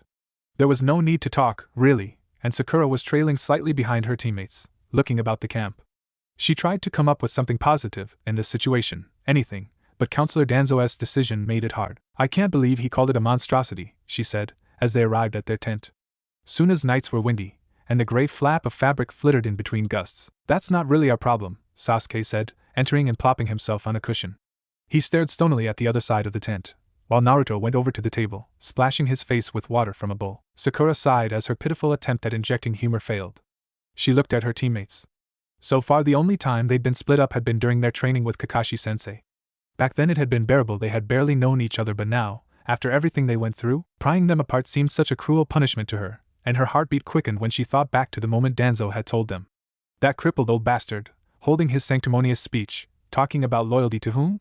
Him? The notion almost made her laugh, and preaching about order and necessity and all the lofty values they should aspire to, and what it meant to lead, dangling their promotion in front of them, as if that was of any consequence to them, as if they cared one lick for it. And Sakura felt a hand on her shoulder and looked up to see Naruto next to her.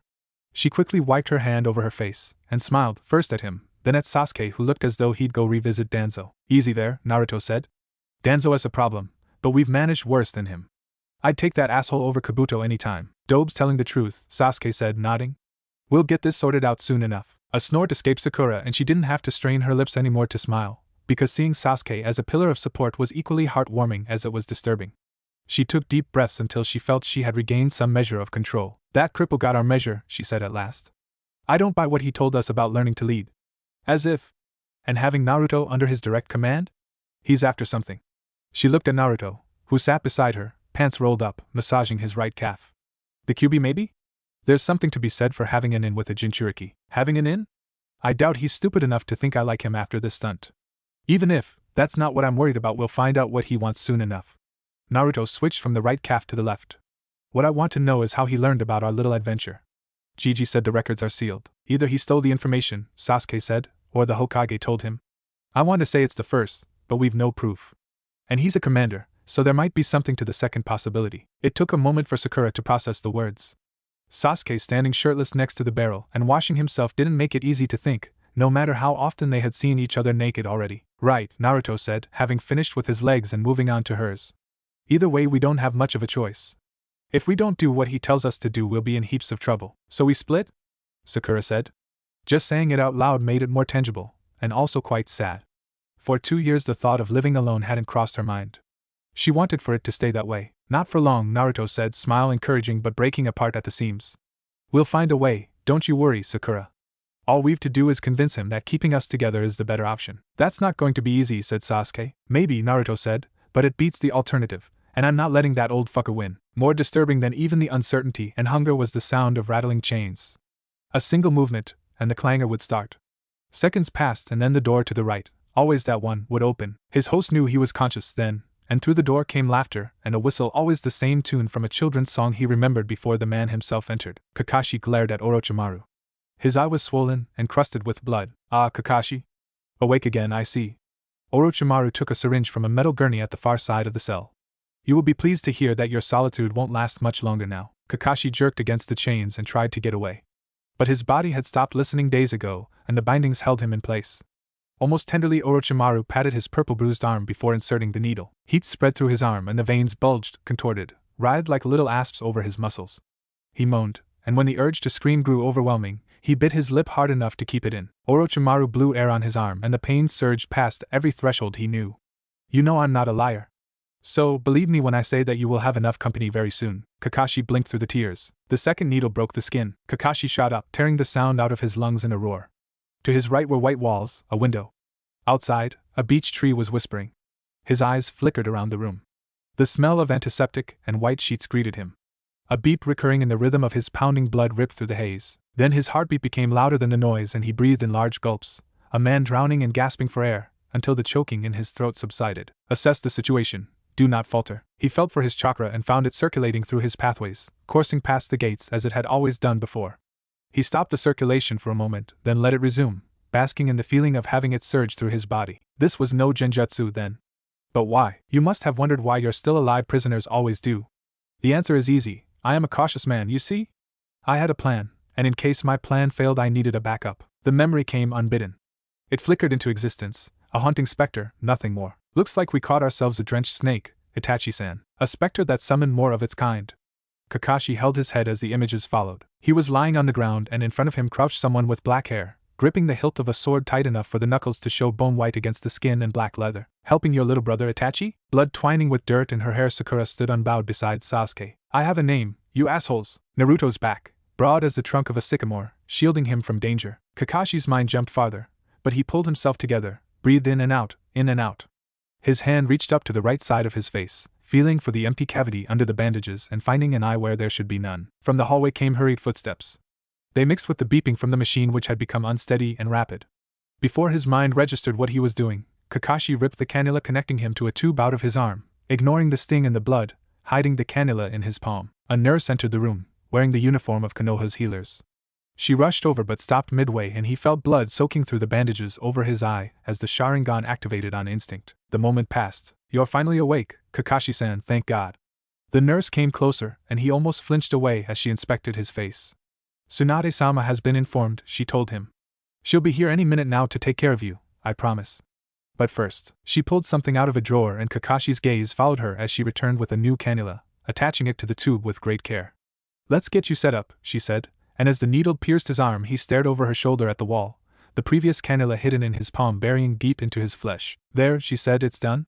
And once Tsunade-sama is here you'll be on your feet quickly, you'll see. My team? Tsunade-sama will tell you everything soon, I'm sure, Kakashi-san. Only the pink one.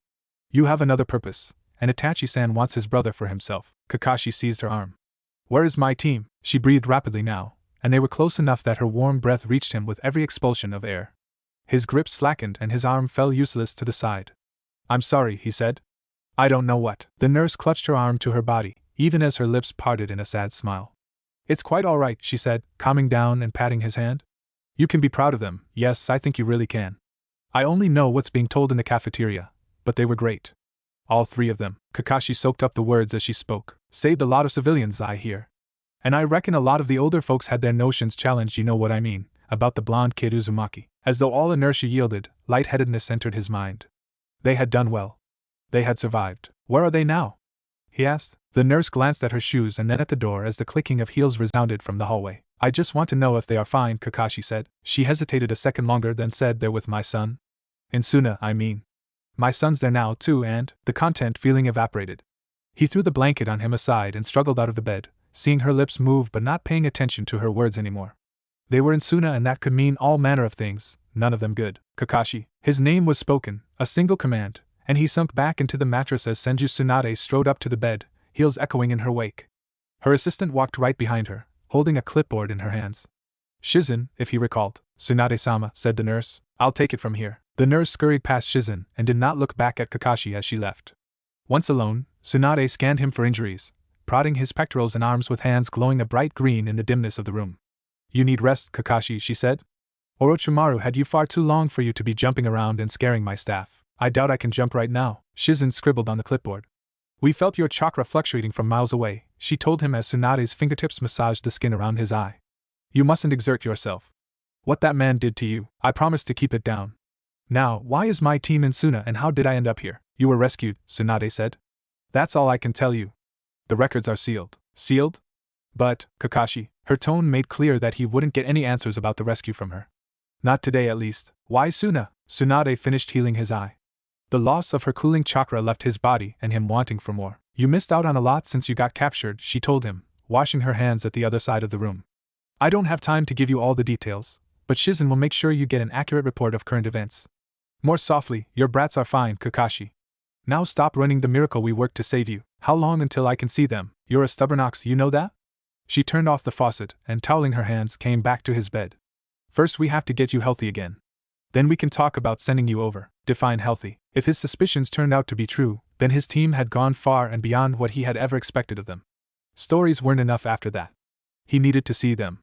Needed to convince himself in person that they were alive, that they had, despite his treatment of them, adhered to the very core of the principles he had tried to instill in them. You're still too agitated, Tsunade said, and Kakashi had neither the presence of mind nor the strength to avoid her as she put a finger on his forehead, whispered a word, and the world turned a hazy green before growing black altogether. Have you understood the motion? Naruto nodded at Danzo.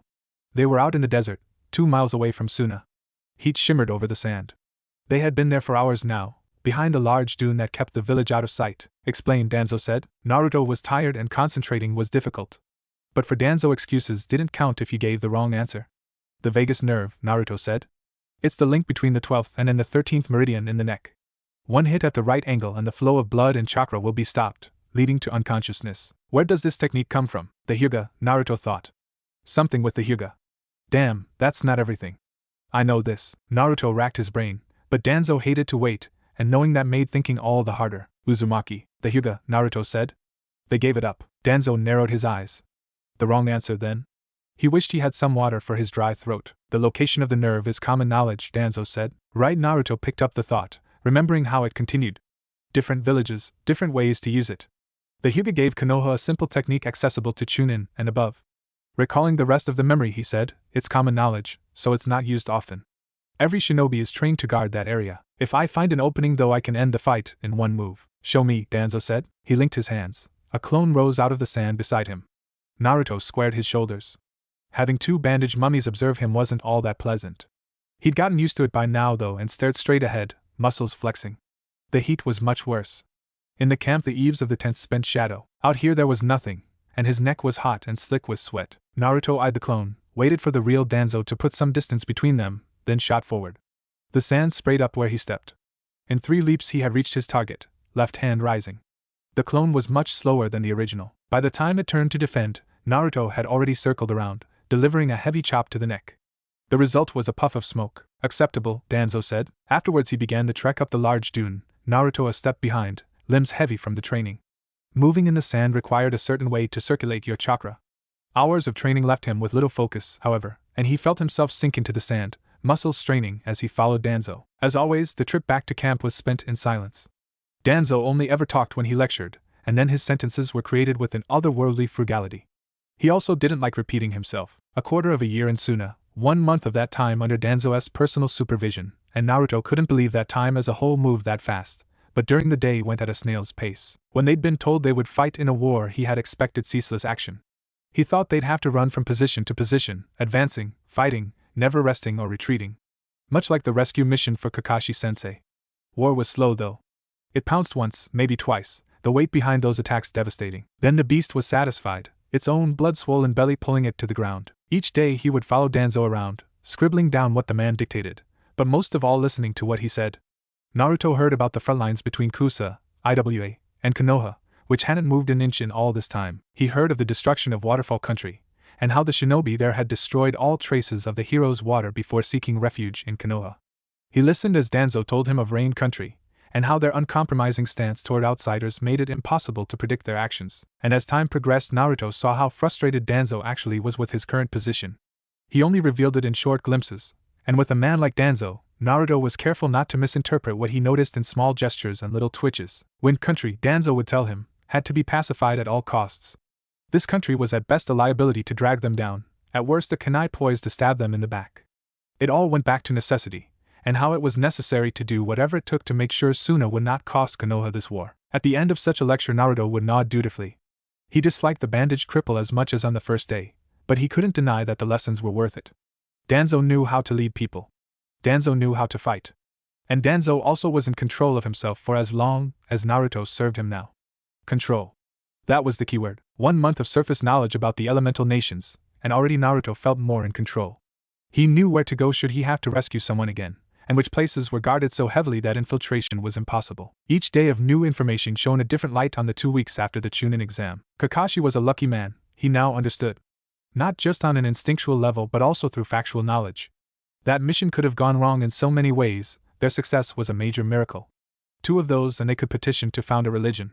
A crazy old man had told him that in Suna's market square. Naruto entered the camp behind Danzo, the Chunin at the gate saluting them. The camp was noisy and, as usual, a punch to the nose. Naruto was used to it by now, but the sheer amount of smells that coalesced in this stronghold was able to knock out a biju. He heard "O Uzumaki" from a group of shinobi near the palisade that ringed the camp. They snapped off a quick salute when Danzo went past, and knowing that he'd have half an hour before Danzo would need him again, Naruto went over to them. 3 months had tanned them good. Their vests were leaning against a barrel, and they worked the latrine with large shovels, turning the sand. Danzo had declared the use of earth jutsu for latrine duty as frivolous, making it a punishment that Sakura had become quite familiar with. "What's up?" Naruto said, walking up to them, stench growing worse. The guy who had called him, tall and burly, punted his shovel into the ground, leaning on the wooden handle. "Barrel's empty again," he said, grinning. "You ought to make good on your duties, Wataru." The group around him nodded. They were all in agreement on the issue, and while they laughed Naruto flipped them off, stalking over to the barrel. He looked inside and found it empty except for a small puddle at the bottom. He heard, "See? It's empty. Get back to shoveling," Naruto said. They laughed again but returned to their work. Naruto called up his chakra, pushing it through his hands and filling the barrel. 2 minutes later the job was done, and he was frustrated as always by the small progress he'd made. He contemplated spitting in the barrel for good measure but stopped himself. Latrine duty was bad enough. It left your hands hurting and sore, and your nose in a constant state of feeling threatened. "Done," Naruto said, passing them. "Thanks, Wataru." The burly man wiped his brow and nodded. He was still grinning but it wasn't malicious, and Naruto let it go. He waved lazily, then moved on, stomach tightening. He hadn't eaten since morning and still had 20 minutes until Danzo wanted him back at command. Deeper into the camp he exchanged a handful of coins for a piece of bread and a stew with snake meat. He settled down on a crate, scooping the meat out of the spicy broth, chewing slowly as he watched Shinobi pass by. Snake was really fatty, and he made sure to always eat bread with it to avoid stomach aches. Much like eel, he found. He hadn't eaten eel in a long while. The last time had been at Ichiraku's. Naruto smiled at the memory.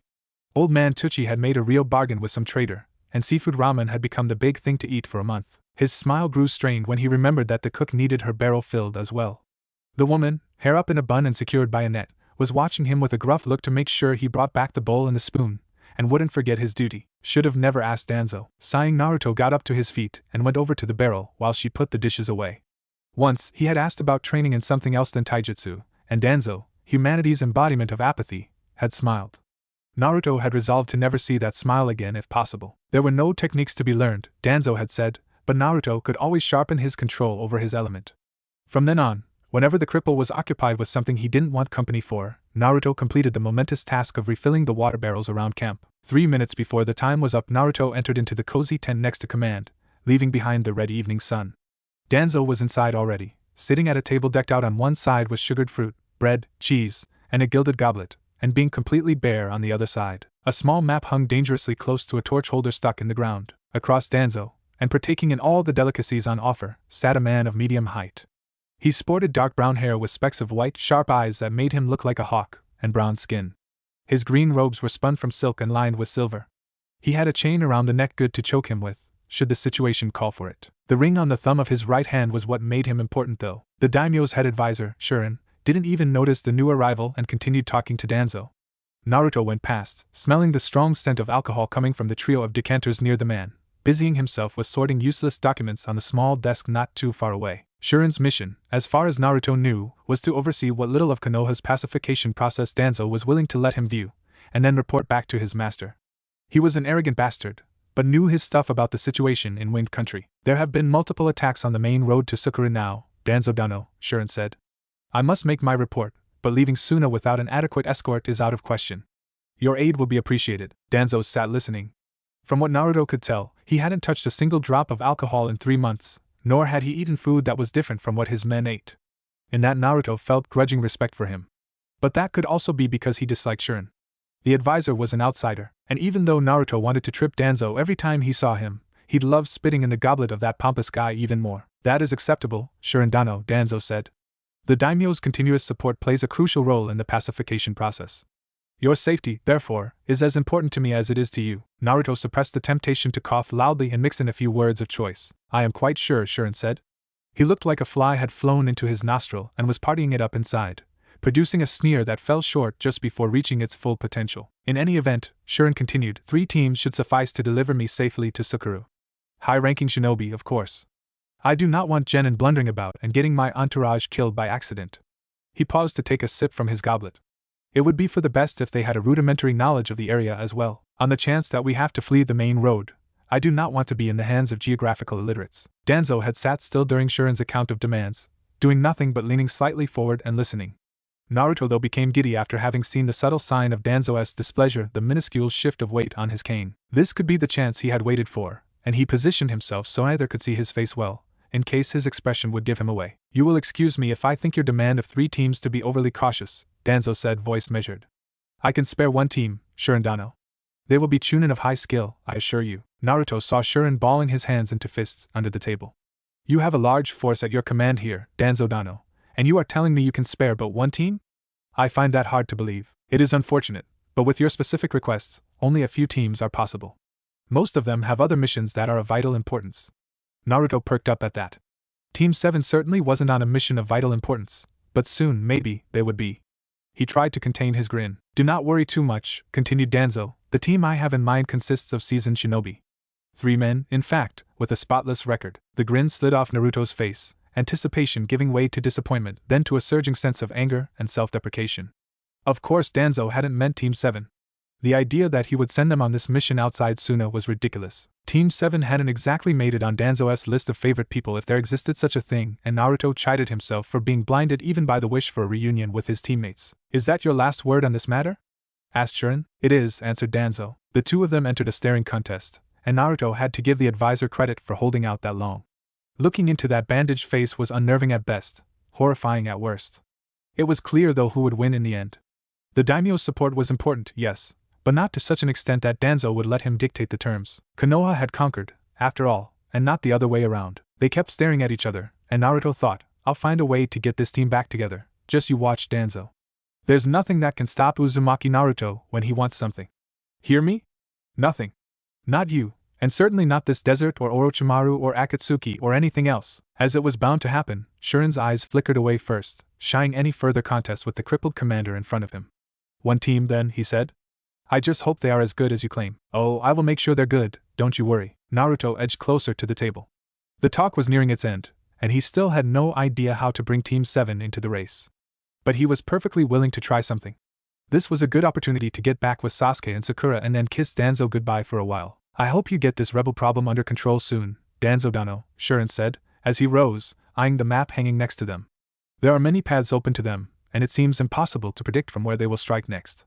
Our Lord Daimyo wants this tasteless matter of bloodshed settled as soon as possible. The parting shot hit, though Naruto doubted Shuren had seen the sign of displeasure in the way Danzo gripped his cane.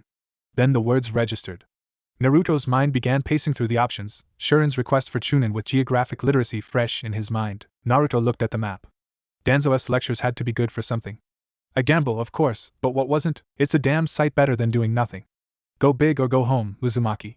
Now's the time to prove you got it. He cleared his throat and began talking, staring straight at the map and ignoring Danzo. It's true that we can't see the rebels' every move, Shuren-sama, but for your journey it shouldn't be impossible to make predictions.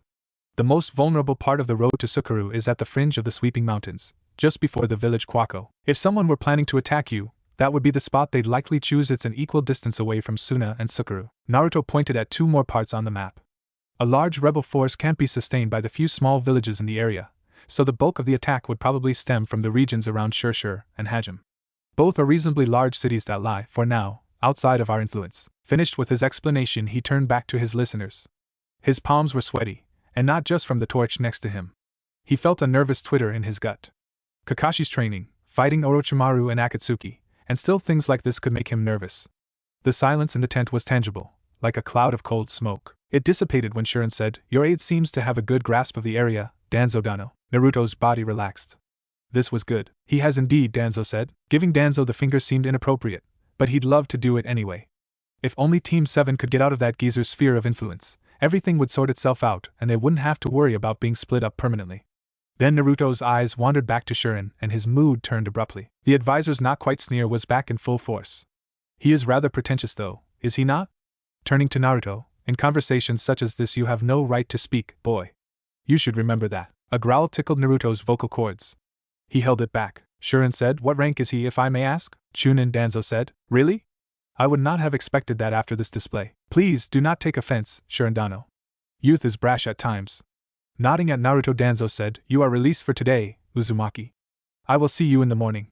Make sure to fulfill your other duties until then. Naruto didn't stick around after the dismissal. He walked away in a measured fashion, but the moment he had cleared the tent he balled his fists and released the growl that had been rising in his throat. Evening settling further, Naruto ambled through the camp to calm himself. He felt angry at the dismissal, furious once more at Danzo splitting them up in the first place, and it occurred to him eventually that he and nobles didn't mix, and that he wouldn't admit defeat that easily. Nothing was lost quite yet, and where he might have failed, his team would pick up the slack. That's how it worked in Team 7. Danzo would learn that soon enough. He just had to find his teammates first. They had set up a spot near the shard wall where they could meet, but the times had been few and short, their supervisors riding them hard. Danzo's contribution, no doubt. It wasn't a lot of physical work, but they were kept busy enough not to see each other too often. Naruto cast a glance at the darkening sky. Most nights were surprisingly cold in Suna. Once in a while, however, there were inexplicable days, like this one, where the daytime heat stayed well into the night. Popping his fingers and stretching, Naruto moved on. He would have to gather the rest of Team 7 soon. Shuren planned to start his journey the next day, and if they wanted to use that opportunity it had to be done quickly. Looking for Sakura wouldn't be much of a problem. She was somewhere in the camp, swamped by the useless paperwork her supervisor hoisted off on her whenever she thought Sakura wasn't working hard enough. Sasuke was far more troublesome. He was either patrolling, which made it hard to narrow down his position in a large village like Suna, or he was dealing with some crotchety old lady. Chico, something like that. After setting up camp in Suna's old hospital complex, Konoha's medical services now extended to the population as well. Sasuke had met that old bird there. What they did together was anybody's guess though. Problem is, I've no idea where that Chico lady lives. Naruto swerved out of the way as a pair of Konoha nin blundered past him. One of them sported a busted lip and a swollen eye. He was leaning heavily on his friend, whose stomach was shaking with suppressed laughter. The one that had taken a beating mumbled something. Grinning, the girl supporting him said, "Yeah, you totally showed him. I've never seen such a display of pure ability." A comment for which her partner painstakingly raised his arm to swat at her head. Naruto stared after them. His chances of locating Sasuke weren't good, but he knew just the right person for this job. And finding him was quite easy during this time of the day. There existed a simple truth to living in this camp. And if you asked any shinobi not attached to some hard-ass supervisor, they'd give you the same answer: boredom. The bulk of the army stayed in Suna, leaving all the fired-up shinobi with far too much time on their hands. They took to gambling, drank themselves silly, and invented harebrained dares that defied reason and common sense entirely. All in all, his crowd exactly. Last week alone had seen 3 genin being treated at the hospital for having swallowed a scorpion. Sasuke's expression must have been priceless. Beside those options of passing time, there was a last bit of amusement to be had in the camp, however. Naruto reached it presently, a large tent that just 2 months ago had served as a storeroom for provisions. A clever supervisor, now certainly a well-liked one, had convinced Danzo to relocate the provisions to a safer place, thus clearing out the tent. From inside came the uproar of dozens of voices, followed by laughter. Naruto pushed the flap aside and entered the tent. Shinobi sat scattered at tables in the front area. The sand floor was laid out with straw. 3 chunin gave out drinks at a counter that had been hastily cobbled together. The one thing that had the power to overwhelm someone in here was neither the noise nor the alcohol but the stench. Naruto could almost feel the old sweat of other people cling to him like a second layer of clothing, and what else there was in this lurid mixture, he didn't want to think about. Passing the bar and closing in on the back of the tent, he came to a place that reminded him of his first C-ranked mission, back when things had been much simpler. To teach them water walking, Kakashi had excavated a square hole which had then been hardened with fire and eventually filled with water. Here, the same principle had been applied, just without the last step. Nothing got a shinobi going like a good fight and gambling on a fight, of course. In the hole, special rules applied. Only taijutsu, which was a given, and no lick of chakra. Using it meant instant loss. That slowed down the fights, making it a nice viewer spectacle. It also left enough room for it to still look more impressive than anything civilians could do. It also didn't destroy buildings or tents. That was always a plus. Naruto pushed past a few elbows, evaded one pitcher and a small porcelain bottle, before he finally reached the wooden guardrail that had been put together to save drunken shinobi from falling into the fight. For some, this camp was a holiday resort even on their hardest workdays. Coupled with an extremely relaxed supervisor, the result was one genin with a lot of energy to spare and too much time on his hands. Both fighters in the ring had lost their clothes above the waist. The night was too hot for anything else. Naruto saw that Kiba's head was matted with sweat, as was the rest of him. Blood trickled from his lips. He still grinned though, even as his opponent moved in, lashing out with his fist. Kiba took the hit head-on, accepting the damage as a trade for ending the fight quicker. The punch drove Kiba's face to the side just as Kiba buried his own fist in the stomach of his opponent. The shinobi lurched back and buckled. Kiba kept the pressure up and rammed into the man, elbow first. Together they crashed into the wall of the pit. The shinobi tried to kick at Kiba, but it was a feeble attempt.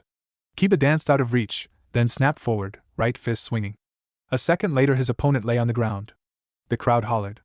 Kiba let out an aggressive bark of laughter, throwing his bloody fist in the air. Then he climbed up the wall and out of the pit, picked up his mesh shirt and the rest of his uniform, and sat down on a stool, breathing heavily. As Naruto walked toward him, some people clapped Kiba on the back before turning to the next fight, eager to see some more action.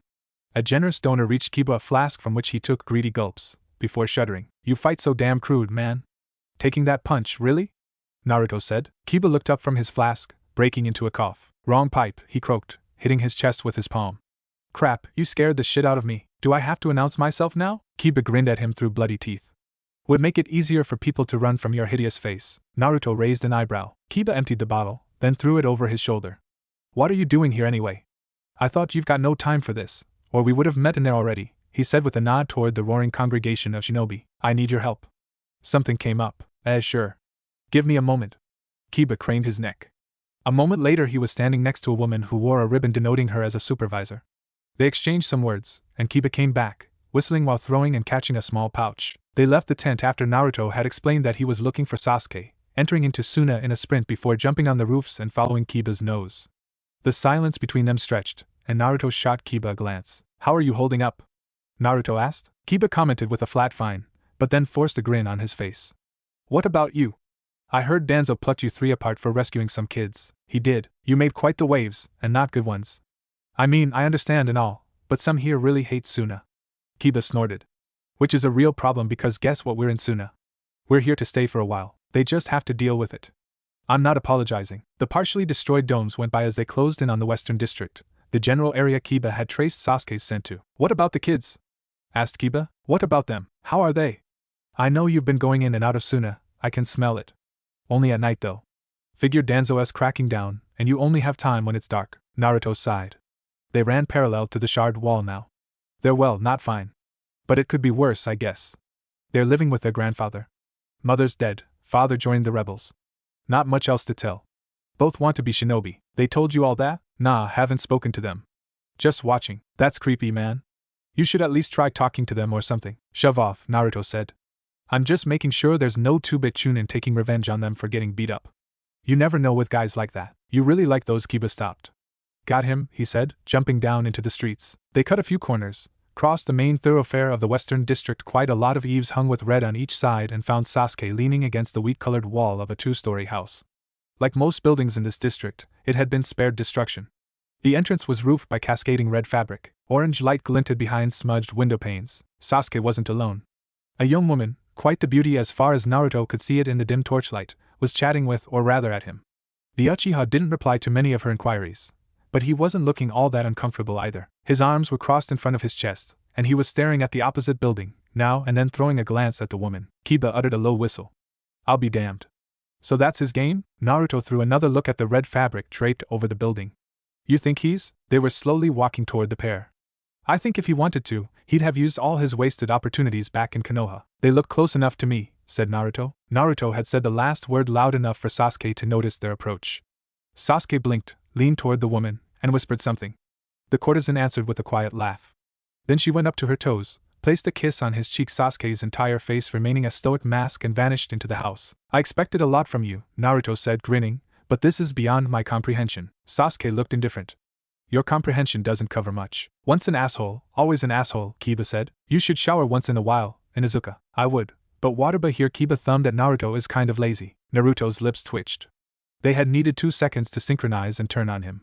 He chose to save what's left of his dignity, and change the topic away from water. What's up with this, Sasuke? A month alone and I find you here of all places? What would Sakura say? Sasuke shrugged. If she has a problem with it, she can talk to my supervisor. I've been spending the last 2 hours of every day here while he's inside. Naruto was about to ask another question when Kiba interrupted him. I know you 2 ladies want to share gossip, but didn't you have something important to do, Naruto? Right, Naruto said. I might have found a way to get Team 7 back into business. Sasuke pushed himself away from the wall and came closer. Let's hear it. We need to do some plotting, share some ideas and stuff, said Naruto. Sakura's in the camp. Finding her will be easy, I think. Can you come right now, or do you need more time here? I'm free, said Sasuke. Leah went inside to tell him that I'm at Chiyo's. He'll complain and then forget it. Can't fault him, Kiba said. I bet he has other things on his mind right now. Sakura shifted on the ground, trying to find a more relaxing position. She was sitting on a rough carpet in the back of a tent, hidden behind stacks of crates and barrels, leafing through the pages of a worn book she had bought earlier that day. Commerce had begun to normalize in Suna after a few weeks. Once the merchants noticed that Konoha wasn't the robber baron of their nightmares, they lost a good portion of their anxiety. A flame flickered in a vase made of glass near her feet, warming them. Naruto had carved a seal into the bottom of the vase. With chakra it burned all night long, making reading much easier while she hid from her supervisor. Sakura slid to the left, rolling her shoulders, grimacing. No matter which way she contorted her body, there was always some hard edge pressing against her back. Just as there was always sand in places it had no business being in. Indulging in the admittedly rather fascinating tales Wind Country had to offer would be a lot easier if she could do so in her tent. Shikari, that monstrous woman of a supervisor who sported muscles shaming most taijutsu experts, was shoveling more and more work onto Sakura's plate, as though she was in love with Danzo and obeyed him in all terms. Sakura could imagine their conversation perfectly well. Keep Hirano busy, Danzo would say. Yes, Danzo-sama, I will do as you command. No free time shall be given to her, the sodden bitch would then reply, and Danzo would end the whole spiel with an evilly chuckled excellent. Too bad that after getting burned a few times in the first week, Sakura had wised up and started to get away the moment she completed her normal workload. The other shinobi in the group liked her well enough and didn't tell Shikari much, which in turn led to some hide-and-seek games that had taken both of them to every corner of the camp, into the village hell, even outside of Suna. Sometimes Sakura got caught, however. Then she'd have to pull extra shifts on latrine duty. A wonderful job, really. It took a moment to move away from the imagery of murdering Shikari. Relaxing her clenched fists, Sakura concentrated on the book in her lap. The tale was interesting with Naruto as a teammate. Stories about Biju always were. The book detailed the history of the oasis of Ike that lay a few hundred miles to the south of Sakura, and around which, over time, first a community, and then a city had been formed. The oasis was the largest body of water in wind country aside from the ocean to the south. The book told that when the wind picked up at night one could hear the palm trees whisper secrets of the gods to each other. Sakura trailed her finger over a faded picture. In the middle of the oasis was an island on which now stood a gorgeous temple of white marble. The legend went that the very first Jinchuriki of the Ichibi had found an unparalleled peace of mind there, mastering the volatile forces of his Biju. Later generations tried the same, but while the island still exuded the same calmness as before, all the other Jinchuriki that traveled there failed in their endeavor. They could not control the power of the Ichibi, ultimately dying and setting the Biju free. This went on until Suna decided that the oasis had lost its power. They imprisoned Bunpaku, the Ichibi's Jinchuriki of that time, inside the sweeping mountains with naught but a tea kettle. Transfixed by the book, Sakura hurried to the next page. Then noise from outside the tent jerked her out of her trance. She extinguished the flame in her vase and listened. For most of the shinobi stationed in Suna, this tent was off limits. Someone was taking great pains in sneaking inside just now, though. She pressed herself against the stack behind her, trying to peer through the gap between a crate and a barrel. You sure she's here? He's an Inuzuka, moron. Of course she's here. See? Even Uchiha says that I'm never wrong. That's not what I. One by one the familiar voices reached her ears. Sakura pinched the bridge of her nose and flicked her hand. The light in the vase went on again. If that's your idea of a stealthy entrance, I have to disappoint you, she said, waving from behind the crates. I told you she's here, Kiba said. As all three hurried over to her, she rolled out a utility scroll, placed the book in the circle in the middle of it, and carefully sealed it with a slight application of chakra. With those three around, the space became cramped, and she didn't want to risk the fragile book. Be a bit quieter, will you? She said, glancing first at their clueless faces and surmising that stealth hadn't been their primary concern, and then at the entrance where the tent flap was stirring in the wind. What are you doing here? Moron's got a plan, Sasuke said. I dare you to call me that again. Moro, stop it, you two, she said with vehemence, grabbing one shoulder each and squeezing hard. They quieted down, but beside them Kiba exploded in a laugh, which Sakura's glare quelled soon enough as well. If we get caught, this is your fault, she said, shaking her head. Now, what's going on? Naruto said. Haruno, came a call from outside the tent. The voice was laced with distaste, and Sakura resolved to kill them later for this. Now she had to react quickly though, or all three of them would get into serious trouble for entering a restricted area. Her hands formed seals, and within a split second a number of genjutsu concealed the presence of their little group. It wasn't complete invisibility like Jiraiya-sensei had showed her once, but it was a distortion of the senses to such a degree that even if you were standing in front of a person they wouldn't notice you. Haruno, I know you're in here, Shikari called. I've heard your voice just now. Come out, Sakura cursed inwardly as she watched that muscle-laden woman stomp about the tent like a gorilla with too much testosterone. I know you're here, Shikari repeated in a whisper, and I'll make you come out if you don't show yourself. When the kunoichi formed the seal to dispel genjutsu, Sakura's heart jumped to her throat. She reacted, and with far too little time manipulated the illusions so they still applied to her friends, but excluded herself. It was a spur-of-the-moment modification, and she really hoped it worked. Gulping, Sakura stepped forward. Please. I'll train extra hard if this worked, I promise. I knew you'd come out, Shikari said. Yeah, well, here I am. Sakura didn't bother to keep the annoyance out of her voice. You're a real piece of work, Haruno, but don't worry, sooner or later you'll do as told. Sakura motioned behind her back for the others to leave the tent. And how will you do that? Go to Danzo? That's Danzo-sama to you, Haruno.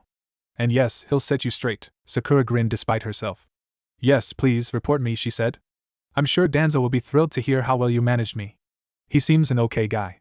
I bet he accepts failure as part of being human. Her supervisor was silent for a moment, and Sakura saw Naruto sign that they would be waiting near the hole for her. Then the three left the tent, leaving her alone with that tremendous mountain of a woman. Be careful, Haruno, Shikari said. Your glib attitude won't always save you. It's too late now to bother with you, but tomorrow is coming. We'll see who's laughing when you're shoveling shit from morning to evening. Is that all? Shikari grunted, and Sakura took that as her dismissal and went past the woman and out of the tent. Sasuke was leaning against a post in the shadow of a tent, listening to Naruto's whispered oaths about Danzo. They were behind the hole, waiting for Sakura to shake off her supervisor. He eyed the sky. There had been no clouds for days, and the stars were quite bright. From inside the tent came a surge of voices, loud, whiny, male, boisterous, aggressive, female, happy, and pathetic. After a while he stopped differentiating them and the voices fused to a unified garble again. Once I'm Hokage, I'll boot his ass in the most humiliating way possible, Naruto said. He'll have forgotten the names of his grandchildren when I'm through with him. You think Danzo has grandchildren? Naruto paused his pacing and smacked the top of a crate with his flat palm, hard. I didn't think of that. Evidently, I'll still kick his ass once I got the hat. If he's still alive by then, Sasuke said. He was content to let Naruto keep raving. The voice, if not always the content, was soothing in a sense. Back when they had brought him to Bokitoshi, it had often enough broken through the shroud clinging to his mind, while he had seesawed between consciousness, and the all-pervading red the QB had left him. Behind them, the whole exploded in a cacophony of shouts. Then Sakura came jogging around the corner ahead, each step sending up a light flutter of sand. No chakra running through her soles then. Sasuke would tell her later. The exercise wasn't necessary for her chakra control, but it increased mobility in the desert and made hiding tracks easier. Where's Kiba? Sakura asked, coming to a stop. Hole, Naruto said. Fighting, drinking, the works. The hollering of the crowd penetrated the fabric of the hole's backside with ease. It grew to a dizzying level, the current fight in its last stages, the roar now drowning out Team 7 as they talked, and they moved away as it swelled like a balloon and then was suddenly punctured by a scream, the balloon deflating abruptly, the hole growing quiet. Is Kiba all right? Sakura asked, looking over her shoulder at the tent. Probably not, Naruto said. It's his way to cope, I guess? Can't say much about that. Sasuke walked beside his teammates, saying nothing. He didn't much like the Inuzuka, but he had been there when Kiba had laid Akamaru on a pyre back in Konoha, howling like a dog the whole time, miserable as he put the torch to the oil and watched the pyramid of straw light up in an angry orange. He had been there, staring at the flames and remembering all the pyres that had once been built for the Uchiha, and the memory, far too vivid still, left him in agreement with Naruto. No one had any right to say how Kiba should cope. He'll make it, Sasuke said. But we've got our own problems to deal with. He lowered his voice. I'm not planning anything in this camp as long as there's a chance of Danzo or his people hearing us. Shard wall, then? Naruto asked. It's becoming too popular, Sakura said. Remember last week? Naruto grinned. You mean the pair having? Yes, them. They walked slowly, indecision keeping them back. They had left the hole far away enough though, and the rumbling was dull now. Sasuke felt the onset of hunger form in his stomach and was about to steer them carefully toward a stall, when he noticed Naruto glance at him and Sakura. Why not Sasuke's brothel?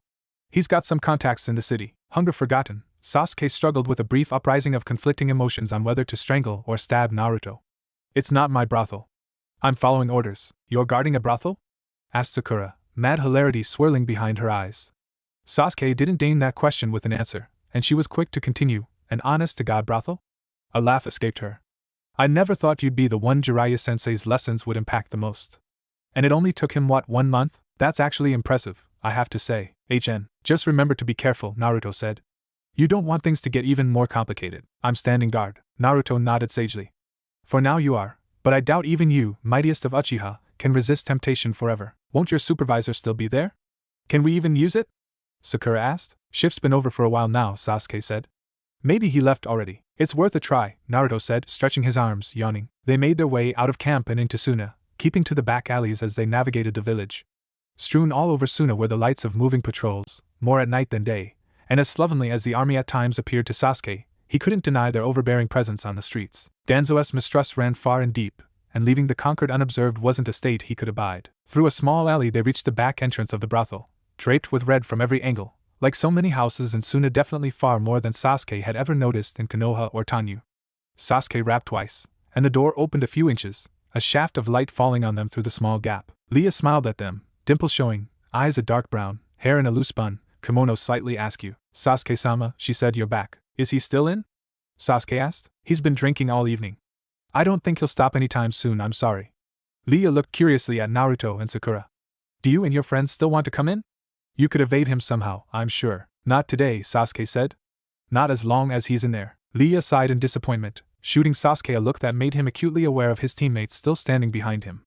Then she nodded at all three of them, bowed gracefully, her kimono showing a fair amount of skin, and went back inside. Sasuke turned, and before the light from the closing door vanished he saw the infuriating grin on Naruto's face. The urge to strangle him presently outweighed the stabbing. The latter was too quick and painless. Sakura coughed. Well, seems like that avenue's closed, Sasuke-sama. Have you actually been in? Asked Naruto. A few times, but just to stay guard, of course, I get you, Naruto said. They walked a few paces away from the brothel, keeping well away from the patrols. When Danzo had separated them with his flimsy excuse, he probably hadn't planned on them reuniting, even during their free time. It wasn't a given that if they were seen, the patrols would tell on them, or even know about informing Danzo, but Team 7 had become a bit more careful with tempting fate in the last months. We can't plan in the camp, Naruto said, pacing up and down. Shard wall's too popular, and the brothel is a no-go too. There must be a place. Naruto's voice ebbed away, and for a moment he stood staring at nothing at all. Then he turned to Sasuke. Aren't you meeting with that old gal all the time? Chio, corrected Sasuke. What's up with that anyway? Isn't she a Sunanin? Naruto said, retired. So what? That's still dangerous, Sasuke shrugged. We have an agreement. That's beside the point, Sakura said. It's far too late already. We can't just barge in an old lady's home and occupy it. We could, Sasuke said. I've to go there anyway. She's still awake. How do you know? Sakura asked. I simply do. And starting on the way to Chiyo's house, Sasuke took quite some pleasure in their frustration at his answer. Reaching the place took a lot longer than during the day though, as avoiding Konoha uniforms slowed things to an irritating degree.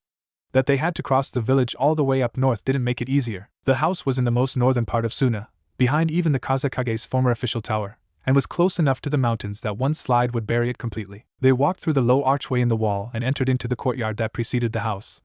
Chiyo was still awake, looking as grouchy as every other day Sasuke had met her. She sat on the edge of a dried-out stone fountain, taking drags from a long-stemmed pipe. Seeing them coming, Chiyo puffed a last time, then laid the pipe away, narrowing her eyes. You again, brat? Hounding me at night now, are ye? The lamp sitting on the edge beside her chased shadows across her leathery face. Find a home and leave me alone, boy. HN. We need some space. Sasuke was sure that would suffice, but Sakura stepped forward and inclined her head politely. What he means to say, Chiyo-san, right? Is that we'd be grateful if we could stay for a moment. Chiyo kept her eyes locked on Sasuke, lips pulling into a dry grin. Who's the girl, brat? She's too polite for you. Naruto laughed, and Chiyo's finger twitched in response. A second later Naruto, swept off his feet, was lying on the floor. Quiet down, will you, boy? My brother's sleeping in there if he's not dead already. The last part was murmured to herself. Got it, Naruto said, climbing to his feet, then whispering to Sakura, Grandma's short a few marbles. Sasuke was sure Chiyo had heard it, but she left the blonde alone. She slid from the fountain, carefully collecting her lamp and her pipe, before shambling past them. I'm going to sleep.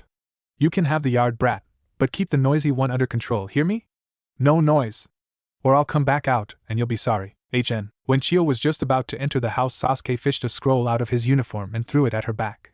It was caught in the air behind her, as if held by invisible strings, and she moved inside with it, never acknowledging that it had been thrown at all. Sasuke led his teammates to a corner of the yard from where they had a good view on the house and the archway to the street. You trust that lady? Asked Naruto, plopping down on the ground. She's a retired Sunanin. Sakura's hands immediately formed the seal. Privacy genjutsu sprang up around them. Sasuke counted them 3 in all for sound, sight, and smell. Not bad. Sakura would need to keep up the hand seal to sustain them all, but that she could talk coherently while doing so spoke volumes. What's with the scroll? Naruto said. Sasuke shook his head. In a few hours the sun would rise. They didn't have much time anymore if they wanted to get anything done. I'll tell you later, he said. Now, what have you got that's worth all this trouble? And as Naruto began to tell them, Sasuke really hoped that it was worth it. Not that he disliked the company, but he was tired and hungry, and if Naruto had led them on this merry trip for nothing, he'd really strangle him. Kakashi sat upright in his hospital bed, eyeing the little squares of moonlight entering through the shutters. He clenched and unclenched his fists and, after assuring himself of their working condition, he activated his Sharingan, before letting it fade out again. The nurses had been helpful during the last month, filling him in on what happened in and around Konoha. They wove a tapestry of information that told him his peers Asuma, Guy, Kurenai, even Tenzo were fighting with the Sandaime, either against Kusa, Oto, IWA, or all of them together. The tapestry, for all its detail, lacked 3 important threads, however, leaving a gaping hole in its middle. Team 7 was in Suna with Danzo. That much was common knowledge, but that wasn't the information he sought. In the sparse times Tsunade visited him to monitor his progress, he had asked her about them, and she would look at him, shake her head, eyes full of the information he wanted but lips sealed tight. Why though? He had thought hard on it, trying to connect the dots and ultimately coming to no conclusion. He was an elite jonin, had served as ANBU and personal guard to the Hokage, had been tasked with training the most volatile team Konoha had to offer. He had a level of clearance that was only dwarfed by the Hokage himself, the Sannin, the advisors, and maybe Shikaku. Why wasn't he told? It frustrated him, more than he thought possible, but not anymore. He had tried following the official channels and that had yielded no results at all. He didn't understand why Tsunade kept the information from him, but he knew that he needed them, and that this need went far beyond idle curiosity. What drove him wasn't easy to put into words. Guilt, perhaps, but that too was insufficient to describe it. One after another Kakashi took off the bandages around his head, placing them on the table beside his bed. He slipped out of the hospital wear and into the casual blue and black garb Shizen had brought him. No vest for now. He'd only get that one back at the requisition office. At least they had left him his headband. He slanted his forehead protector across his face, glancing at the windows. They had been equipped with a special Fuinjutsu that activated at night, ostensibly for the protection of the patients.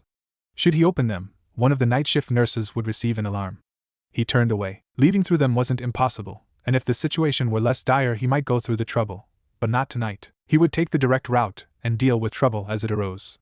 He hadn't returned to old form quite yet, but the strength at his disposal should suffice to get the information he needed. The hallways were lit by garish fluorescent lights, one more reason to hate hospitals, and Kakashi listened for noise as he stepped out of his room, closed the door, and began walking through the hospital. There were a few hushed voices farther ahead, but they came from the nurse station and didn't concern him. He took a corner, evading the nurses. He jolted when he heard the sudden onset of sprinkling water. He looked to the side. The noise came from the room with the communal showers. Pulse slowing, he went on, thinking, who the hell showers this late?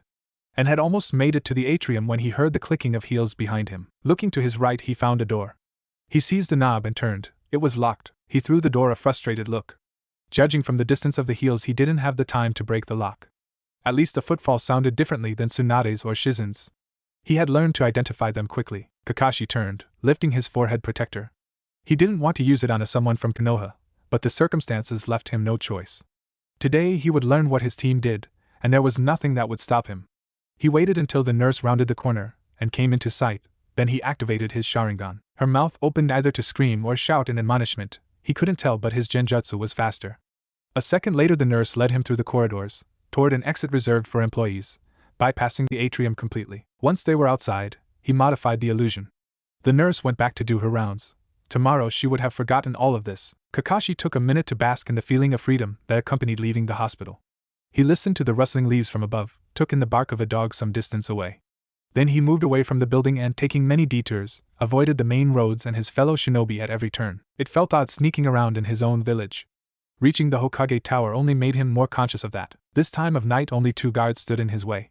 They were staking out the usual entrance points, and one of them routinely vanished to patrol the insides before rejoining his partner.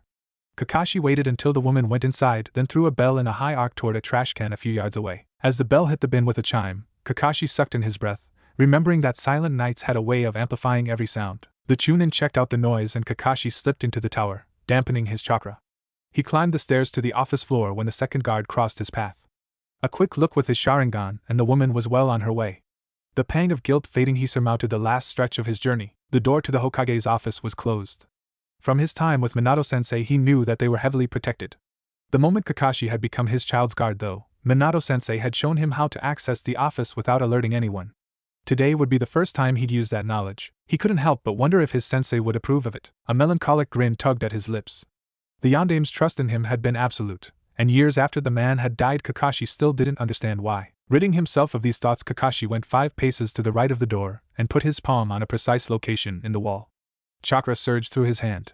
The door opened with a soft click. He entered quickly. Better get this over with as fast as possible. Inside the dark office, Kakashi didn't linger.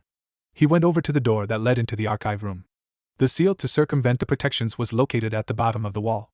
Kakashi crouched, searching for the little mark that would let him know where to direct his chakra. His fingers had just grazed a little bump when black scribbles exploded outward from the wall, stretching through the office, crawling alongside the wall, the ceiling, the floor. They lit up a glaring blue. He felt the room seal itself. Then the spectacle of light died down, and the lights overhead turned on. Kakashi closed his eyes. Sighing, he rose from his crouch and turned around. Tsunade stood opposite of him, her expression stern, and Kakashi resisted the impulse to think on where he must have slipped up. "Tsunade-sama," he said. "I had hoped to avoid this. I really did," he thought. "But I'm not apologizing. Not when I don't know anything about them and they might be in danger and I don't know what they did and you won't answer anything about them." "I can believe that," Tsunade said, grinning humorlessly. "What would you do if you had all the information you're looking for?" The image of his team flickered through his mind, beaten and bloodied, still standing and defiant though.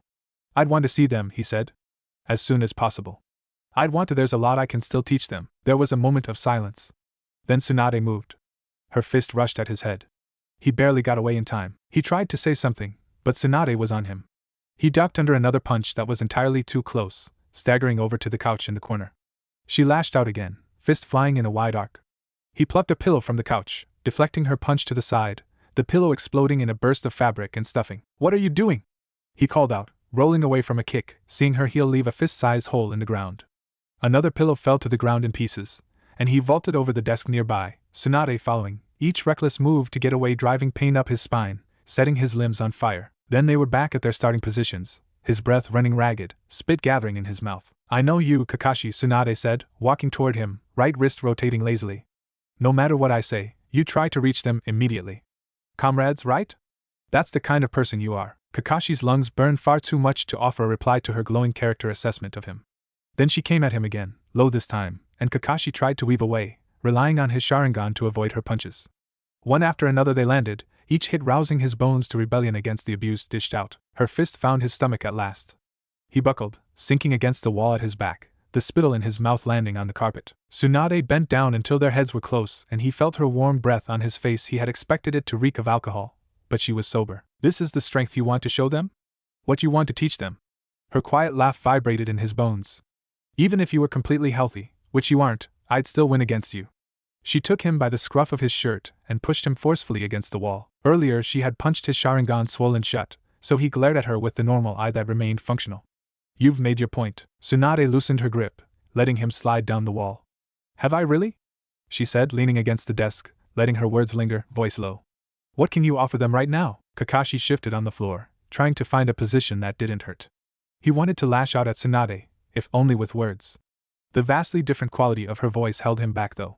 He closed his eyes, ignored the pain, and conjured for the umpteenth time the image of his team in his mind. He pictured himself beside them, teaching, offering advice, making them run through hellish exercises. Their complaints would be exquisite. But he wasn't satisfied with that alone. He couldn't be. So, what could he offer them? That's what Tsunade had asked him, and he found that beyond his company, which was a questionable feature in itself, there wasn't much, not really. Could he be content with being just a teacher? They were his students, but it had never been his goal for them to remain as such. He had always striven to make them equals, even if his means might have been extreme. Would they even need a teacher now? Or did the challenges they'd have to face demand something else entirely? Kakashi opened his eyes and glanced at the woman who had used him as a punching bag. She was still leaning against the desk, looking down at him with inscrutable eyes. Kakashi reclined his head, feeling the wall behind pulse with a coldness he welcomed. His company was all he had to offer them at the moment, and that, he realized, was worth next to nothing in this world. At least not with how he was right now. Tsunade broke the silence first. I will tell you what they did, Kakashi, she said. His eyes widened. She crouched beside his battered body, hands glowing green as she began to heal him. But I won't let you leave, she said, not like this. Her voice was much gentler now, soothing. I read the reports, you know? I healed them, and I was at every debriefing they had over the months. Her words left him bitter for a moment. There was so much he had missed out on. So much he should know. Your kids went through hell and back for you, Kakashi, she continued, almost wistful. They did something even Sarutobi-sensei thought impossible. She paused, staring right at him. I won't let you dishonor that sacrifice, that incredible achievement, by leaving this place half-assed and without a plan. They deserve better than that. Kakashi sat up gingerly. He couldn't deny that learning his team had convinced even her of their worth made a strange feeling form in his gut. Calmer now, and with the pounding in his head lessening, he asked, What do you have in mind? Tsunade went over to a cabinet at the far side of the room, returning with 2 porcelain bottles. She handed Kakashi 1 bottle, then sunk down the wall herself, joining him on the floor. First we drink and I'll tell you what your brats did, she said, taking a large gulp. Then you will go back to the hospital, where you'll lie in your bed and thank every deity from Jashin to Amaterasu that they're still alive after the stunts they pulled. The sake burned pleasantly in his throat. Kakashi's lips twitched. I will. Of course you will, Tsunade said. Because I said so. There was a measure of truth to that, Kakashi acknowledged. His still lightly throbbing wounds could attest to that. She was a rather assertive woman. What happens once I'm fully healed? He asked. Tsunade was silent for a moment, rolling the bottleneck between her thumb and index finger. Then she glanced at him. There was something heavy in that gaze. Say, Kakashi, she said, are you satisfied with how strong you were before all this? Until I met them, yes, he said. After that? Not so much. Tsunade took another gulp. Good. MHH? I'm not just a medicine, she gave as way of explanation, and it's time that I get back to my old strength, especially with all that's happening right now. The last part was murmured more to herself than to him, he felt. Are you proposing? I am, she said, emptying the bottle. Okay, he replied, and sitting amidst destruction, next to the strongest woman in Fire Country, maybe even the elemental nations, Kakashi found that he didn't have it in him to disagree. He drank his sake, felt his battered body, and wearily grinned at the ceiling. Their methods of convincing someone were roughly the same, after all. Strange to be on the receiving end for once. In the following morning, different shades of violet stretched in stripes across the horizon. Far to the south, clouds were lazily drifting forward to shake hands with the sun. Naruto climbed out of his tent, wiping the sleep out of his eyes. He fixed the sky with a sullen glare, then went over to a nearby barrel, splashing his face with cold water. The night had been far too long, and Danzo rose notoriously early, expecting the same from his aides. Naruto slipped into his vest and made for the command tent, breaking a ration bar in two, chewing the first half of the emergency snack. Officially it was supposed to taste like raspberry, which made the development department in Konoha consist either of idiots, liars, or both. None of the food distribution centers in the camp opened earlier than an hour from now though, and the blue-roofed bakeries, vendors and butcheries in the village were too far away to reach in time. Chugging water from a canteen, Naruto washed down the last half of the dry bar just as he rounded the corner, and found Danzo standing ramrod straight, hands resting on the head of his cane. "Uzumaki," Danzo said. The clipped nod and gruff voice blasted away any sleepiness still residing in Naruto. They met the first time now since the debacle last evening, and the risk of latrine duty or something worse wasn't that far-fetched. "Morning," Naruto said, falling half a step behind Danzo as they began crossing the camp toward the advisor's tent. "A month and you still lack manners. I did not expect you to be this obstinate." "Good morning, sir," Naruto said, the correction going unacknowledged by Danzo. They passed the rows of medical tents, no further bit at conversation coming up from either of them. It was really much too early in the morning. There wasn't a soul awake, aside from the few night shift guards that were always up, and Naruto spent the way to Shuren thinking of an animal that might fit a constantly discontent man like Danzo. A narwhal, maybe? He could use the tusk as a walking aid, and in the right circumstances it could spear an enemy too. Near the hole, Danzo slowed and took measuring looks into a row of barrels. "Have you kept up with your other duties, Uzumaki? Playing the tap for everyone in a radius of 2 miles? "I did when I had the time, yes," Naruto said, thinking, "narwhals are far too beautiful for a stinking old man like you. Go and drown in that barrel." Danzo circled the cluster of barrels, now and then supplementing his inspection with a deep tone rising from his chest. Naruto felt his jaw twitch. He counted to 10 in his head, trying to appear nonchalant. Counting worked better than deep breathing. Danzo would notice the latter, and Naruto didn't want to give him that satisfaction. "I heard you acquired a title from your peers," Danzo said, face revealing nothing but indifference to the world as they resumed walking. "This is not unusual in times of war. When a shinobi has proven himself to be an expert, his comrades are quick to honor him. An old tradition that has spawned many notable and feared names." Nodding tightly, Naruto kept walking beside him, holding back the insults he'd like to fling. In 2 words, the yellow flash reminded of immeasurable strength, 3 syllables, and a title like the professor conveyed dignity and wisdom far across the borders of Fire Country. Waterba, in comparison, told the story of menial duty. As the saying went right now, 1 barrel a day kept the thirst well away. Still, Danzo really liked pushing buttons today, and gratitude welled up inside Naruto when Shuren's red tent came into view. In the battle of wits between Danzo and Shuren, the former would hopefully have his hands full. The startling emergence of Danzo's disfigured sense of humor threw Naruto more off his game than he'd like to admit. He liked the silent Danzo better. Shuren's tent tripled every other tent around it in size. He rested on a chair in front of it, periodically reaching into a bowl of figs while watching his entourage roll up the red cloth and dismantle the wooden posts, loading them onto carts. To the side of them, tied to a railing, a congregation of horses, bay-colored, clean-limbed and with muscular flanks, tugged at their bridles. 5 soldiers were guarding Shuren. Lightly armored, only leather and mesh. Ornamented spears for decoration. The swords at their hips were real though, leather handles worn down by age and use. In all, he would be able to kill them in about 15 seconds if it came to it. Shuren showed arrogance rivaling commons, but asking for protection from Konoha had been the right choice. "Shuren Dano," Danzo said, as they neared. Shuren rose from his chair, leaving the figs alone. Naruto felt a brief surge of envy at the food. He contemplated stealing a bunch, but with Danzo close by decided against it. "I assume everything is in order?" Shuren's eyes never strayed from Danzo as he washed his hands in a bowl a servant held up for him. The daimyo is not a man to be left waiting, after all. "I am sure he is anxious to hear my report." "You can proceed as planned," Danzo said. Toweling his hands, Shuren turned to his entourage, telling them to hurry up and meet him at the camp's southern exit once they had finished packing. Then he uttered a sharp whistle, and his guard joined him on his way to the gate. "Let me inspect the team then that you believe to be sufficiently skilled to protect me. They are waiting and able to set out whenever you are ready," Danzo said, leading the way.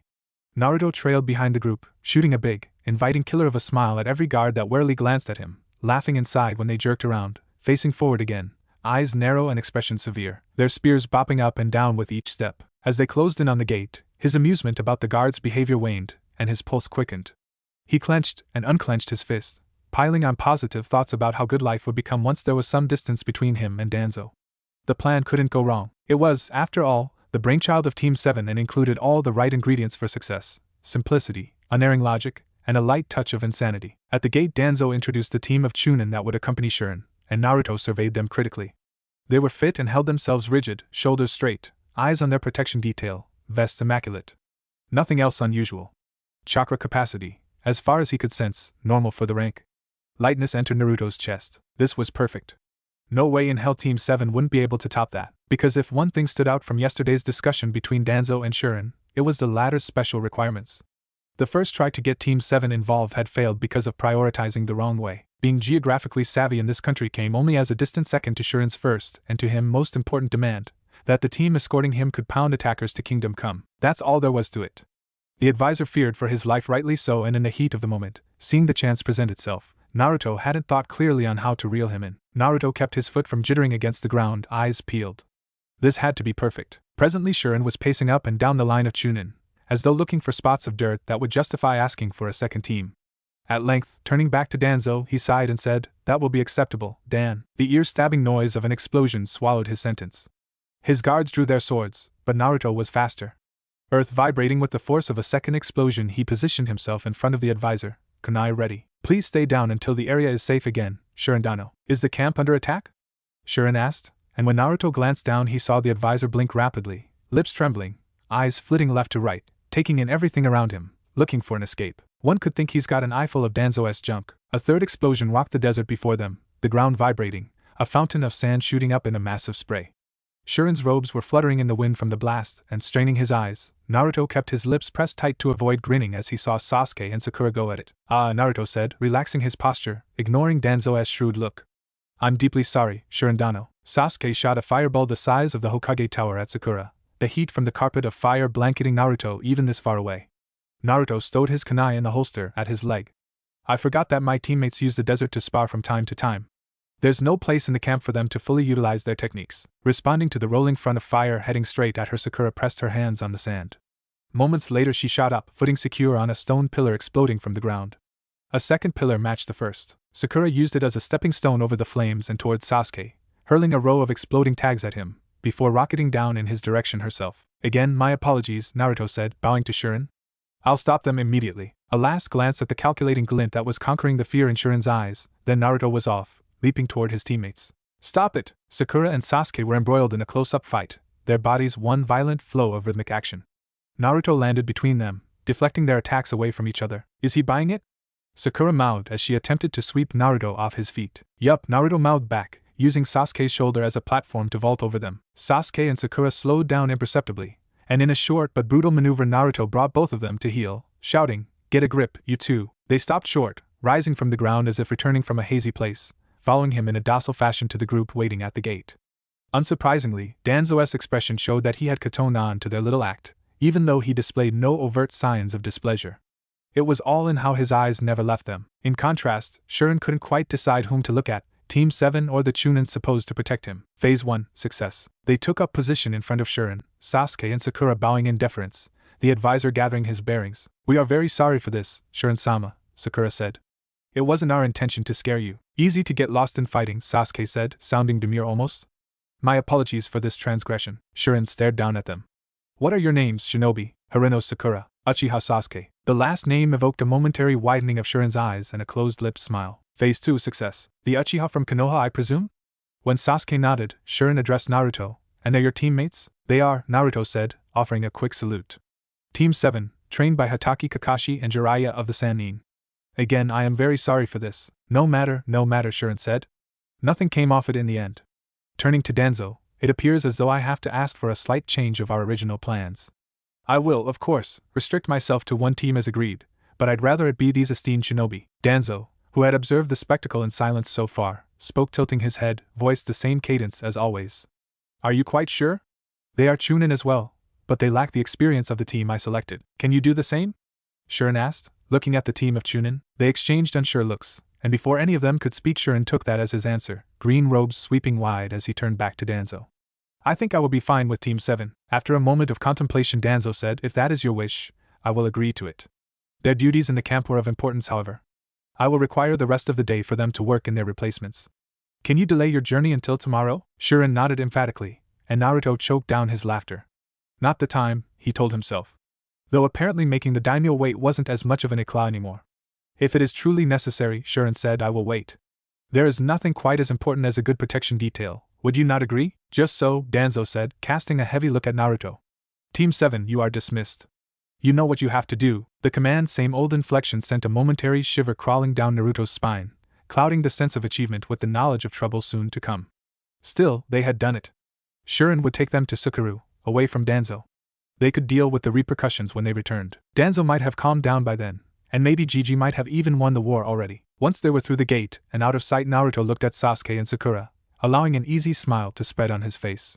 Then they crossed paths with Shuren's entourage, who had saddled the horses, laid in the carts and the ornery carriage, and were on their way to the gate. Poor Sods would have to put up the tent again and repeat all this a second time tomorrow. Entering the command tent, Sasuke found it empty save Kotetsu, who was sitting bowed over a small table in the corner, an oil lamp hanging from a post shining light on a stack of scrolls, one lying unfurled in front of him. The array of maps in the middle of the room were illuminated by the two braziers next to them, fired up, reeling off tendrils of smoke. When Team 7 entered, Kotetsu held up a hand for them to be quiet. He wrote out the last line of kanji, scattered sand over the ink, blew it clean, then rolled the scroll together, putting it next to the stack. Then, stretching and saying, "What have you done now?" He was greeting them with a lazy grin. Probably angered the big man again, Naruto said. Kotetsu massaged the kinks out of his hand, shaking it for good measure. "You should really stop doing that. Can't remember another team that poked him twice in a row. I'd say, most people see that he's not the easiest man to deal with and stay out of his way." "It's not our fault," Naruto said. "Isn't it?" "Well, kind of," Sakura harumphed. "He should mind his own business." Content in letting his teammates carry the conversation, Sasuke scrutinized Kotetsu. Last time they fought had been over a year ago, Team 7 losing handily back then. It had been humiliating, and it wouldn't happen a second time, a promise he now reaffirmed, spotting 3 hiding spots for weapons in Kotetsu's outfit, noticing the outlines of an ink seal peeking out under his right sleeve when he moved. The fight was replaying in Sasuke's mind. It had been ages since he last remembered, but now he analyzed it again, seeing opportunities in the moves he wasted, finding ways to reverse the outcome, all that to keep more problematic thoughts at bay, which worked only for a minute at best, before he recalled, or rather was forced to recall, where they were, and why they were there. "It's not that dangerous for me," Kotetsu said, bringing Sasuke back to the present topic, something about messenger duties between the scout teams. "I can walk the dunes just fine. It's tricky though. It's why so few are out there, scouting, mapping the way. Rebels don't make it easier." "Have we lost many teams?" Sakura said. "Few, but they're enough. Can't send out most of the camp, that's the problem. Nothing against you 3, but most here aren't that experienced. They might be good in the forest, but this desert takes getting used to, and until you're used to it there's no need in sending out people to die." "It's driving him up the wall." "Him?" Naruto asked, stooping and shambling forward as if walking on a cane, adjusting his expression accordingly. Sasuke found it was a remarkable imitation. "That's the result of 1 month, then." Keen observation, though maybe not so keen after all, and a new range of grumpy faces to make. "Him," confirmed Kotetsu. "He's not much for showing it. If he talks, everything is well in hand, of course. Anyway, I've to go now. Teams to visit, messages to deliver. This place would be lost without me." "Lost, I say," and as he was saying it he was exiting the tent, momentarily peeking back in to wish them good luck, and then being gone for good. "He's chipper," Sakura said. "Well," Naruto said, "he knows we're on the execution block. Nice chap, wanting to cheer us up and all." "Hilarious," Sasuke said. "You were looking at him like a piece of meat," Naruto said, grinning. "A juicy one that can be hacked into pieces. Don't think I don't know you want to fight him badly." "He's right," Sakura said. "That was a bit impolite." The good mood in the tent held up for another 2 minutes, then Danzo arrived, tenseness spreading like smoke in a closed room.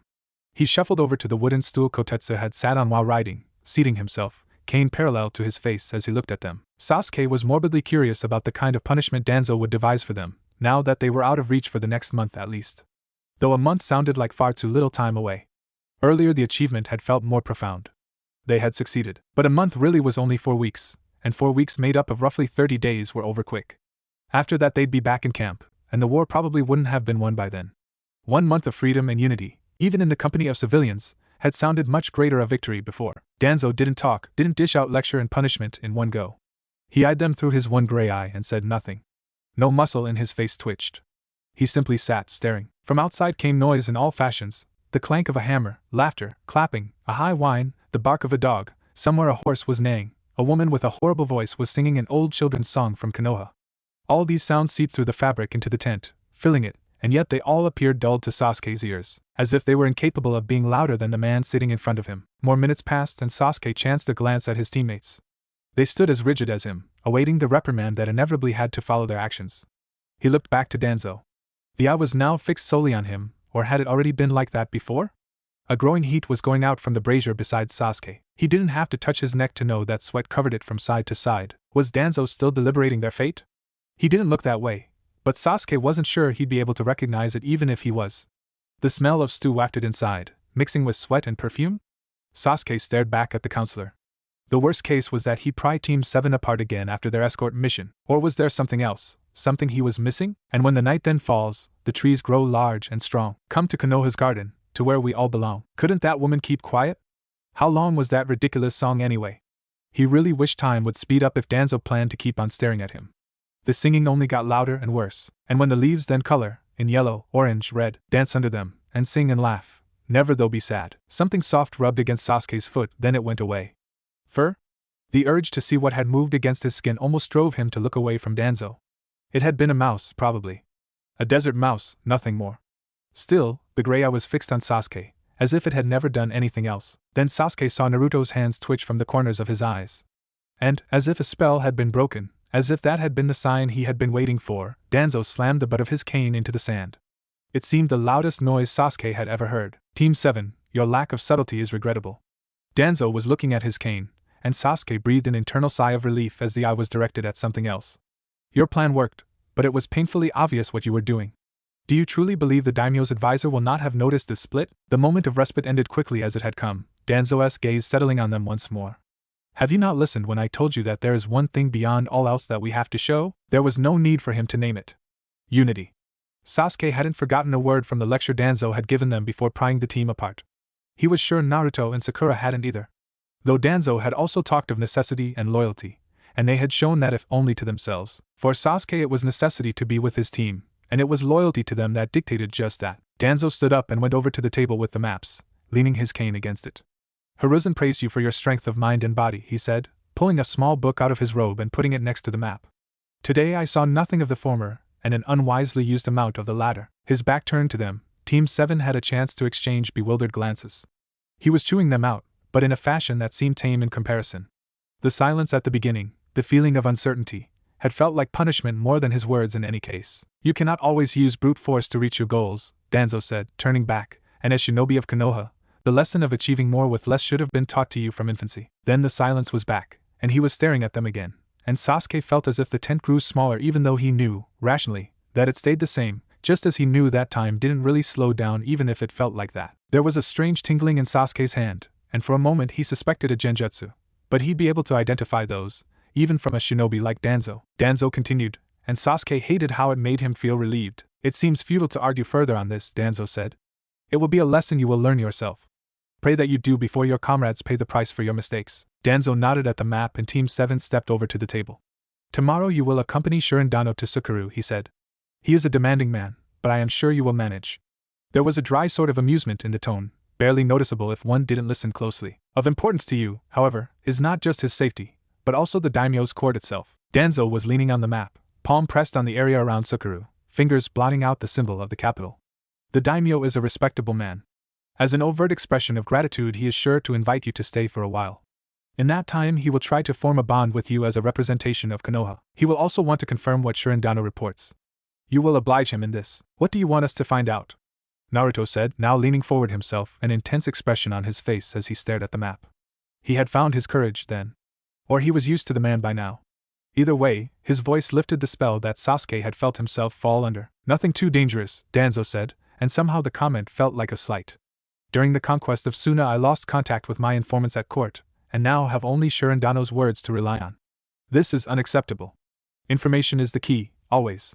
Without it, every action taken is a hasty one. Stay at the court and get a grasp of the situation. The daimyo is the key to the pacification of the southern desert, which makes the anticipation of his movements a priority. There can be no surprises. We're foreigners, Sakura said. How are we to find out anything? He will want to know you, Danzo said. There is also prior intelligence that the daimyo and his family are not nearly as private as the royalty you encountered in Tanyu. You should have ample chance to succeed in your mission. This Danzo opened the book on the table contains information that will help you win the trust of him and his family. Then he thumbed to the last page, which looked like a regular bingo book entry. A scarred man stared back at them. Gray eyes, face framed by a brown undercut but hair lengthening toward the back of his head where it spilled out into a ponytail held together by a small jade ornament. Chin beard, the rest all stubble. He looked grim, one scar cutting into his lip. The data told of high capabilities in genjutsu, and more than sufficient power in the other shinobi arts. When Danzo took his thumb from the name Sasuke read, Senyaku Fushigi, S rank. I am sure you have already heard of him, Danzo said. Then he glanced at Naruto and Sasuke. If you see that man, you will run. His appearance means an automatic abortion of the mission, are we understood? Team 7 nodded. You have your orders then. Memorize the data and burn the book afterward. You will meet Shirindano at the gate tomorrow at sunrise. Far in the north of the elemental nations lay the valley of Shimi. It housed one hamlet that kept the valley to itself and was so remote, affiliation to Earth country was easily forgotten. The mountains offered protection, the springs relaxation, the rest of nature a feeling of contemplativeness that bordered on the transcendental. There was, in short, no better place, and many philosophical minds would have found pleasure in broadening their understanding of consciousness amidst this oasis of serenity. Rashi of the Celestial Mountain was no philosopher though, and increasing the scope of consciousness came as a distant second to experiencing the joy of the physical, the tangible, the fleeting feeling of satisfaction and the always following chase of just the same, repeating the process to infinity. He still liked the place, even with being a brute and absent of all the qualities that made a great thinker, and knowing that fact laughing about it. Because what did it matter how you were happy as long as you were happy? Is this all right, Rashi-sama? He craned his neck to look at the woman kneading the muscles in his left calf. She was bent over, full concentration on her fingers digging into his flesh, black hair cascading over her shoulder, concealing the pale skin of her collarbone, and cleavage that was proudly on display in the short silken kimono. Perfect, Rashi assured her. He was lying on his stomach on an obsidian divan he had created himself, enjoying the ministrations of two ladies from the village. The second one, older than her counterpart, wore a similar apparel but had striking blue eyes that shone with a teasing light and experience, and when she grew feisty flashed like diamonds on fire. She placed heated stones on his back, then blew hot breath onto the nape of his neck and trailed circles around the stones with a branch of leaves. And as though coordinated to perfection, the fingers of the young woman burrowed deeper into his muscles just as the older one let the branch descend with a sharp whipping motion. His head jerked up, eyes widening by an inch. Then his head fell back onto the divan, and he sighed in contentment. This was life as it should be. One lady with hands led by the aggressiveness of youth, the other carrying herself with an air of refinement befitting of royalty. Later, once the sun would hide behind the mountain peaks, they would accompany him for sake and other forms of entertainment. The ground shook. The round table next to the divan shuddered. A decanter tipped over, spilling honey magian nectar first over the table, then sending it dripping down onto the ground where it spread through the grass. The serenity of the timbers nearby was broken by a shout of frustration. Rashi leaned forward, forehead touching the cool divan. Is the young master training again? Asked the young courtesan, looking at the tree line with uncertainty. He is, Rashi said, heaving himself from the divan. He's yet to learn how to behave like a normal person. It is quite all right, the older woman said. He is still young. She put her delicate hand on his biceps and Rashi, not above flaunting, flexed his muscles. Throwing her a grin, she returned with equal enthusiasm. Shall we proceed to the bath, then? She asked, leading him away from the divan, the young woman following, all three making for a beaten trail past the woods and up the hill. Just past the forest, an outcry of rage sounded. The earth roiled again. Birds took flight. Rashi ignored it, guiding the two women up the path and doing his best to occupy their mind with idle chatter. The night air was warm and good for pleasant conversation, and even better for a hot bath. So he kept talking about the constellation of Shurem showing clearly against the cloudless sky, and how it stood for the Great Wanderer, a concept known to all who yearned for the freedom of traveling wherever their feet led them. He talked, and he stole glimpses, and in between these things he thought on his apprentice who toiled in the woods, miserably chasing a blonde specter that haunted him in his sleep. What a familiar way to spend the day, subsumed in rage, training, and the intent to kill. Uncomfortably familiar. And maybe also the reason why Rashi, despite disliking the Tsuchikage's order of training the boy, found an alien sort of kinship with him, having spent most of his life the same, drowned in an ever-continuing cycle of revenge. Not that there weren't benefits attached to the deal. For one, IWA seemed to have forgotten them, which suited Rashi just fine. Especially now, when the whole elemental nations were once more on the brink of full-out war. He and his apprentice were in such a remote location, even if Inoki, that kooky old bastard, wanted to find them, he'd have a hard time of it. The people of the valley knew nothing of who he was beside his being a shinobi and training a young man. Rashi glanced at the profiles of the ladies walking beside him. Another shout. A faint whistling growing louder. He leaped forward, fist encased in hardened lava, crushing the earthen spear that shot out of the forest. It broke from the tip onward into little chunks, turning to dust before reaching the ground. A second, please, he said, imploring the courtesans to wait, then stalking into the woods. He liked Daichi well enough, but if that moronic chimp succeeded in scaring away the evening entertainment, there'd be hell to pay. Even for bought women, the size of the purse stopped to matter once survival instincts kicked in. Another spear.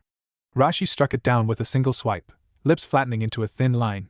He found Daichi supporting himself on his knees, sweating, breath heavy, standing next to a tall block of earth. Then Daichi was rushing through seals again, and the tip of a spear formed out of the block. Before the spear could fully manifest, however, Rashi smashed the whole construct to pieces. Daichi fell back on his rear, eyes wide in surprise and looking up at Rashi. What was that for? That was for almost killing a couple of civilians. Prostitutes again? Rashi cuffed him, then laughed, hoisting Daichi up to his feet and clapping his shoulder. Solid technique, son, but you've done enough for the day. Sun's almost down, and you've no chakra left. I need more practice, and you'll get it tomorrow. Come now, we've 2 beauties waiting on us. This no time to slave away in the woods. Daichi looked as though he'd protest but then almost fell over from exhaustion. Rashi reached out, steadying his apprentice. The boy had trained since dawn, no surprise then that the strength left him now. See? Rashi said. Nothing to gain by forcing yourself today. Join us.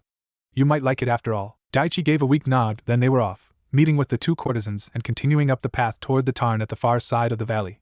They passed a small, rough-hewn shrine, nuts and apples piled in 2 wooden bowls on the fundament, an unlit candle and a pear-shaped bell next to them. Rashi grinned at Daichi, who looked away in embarrassment.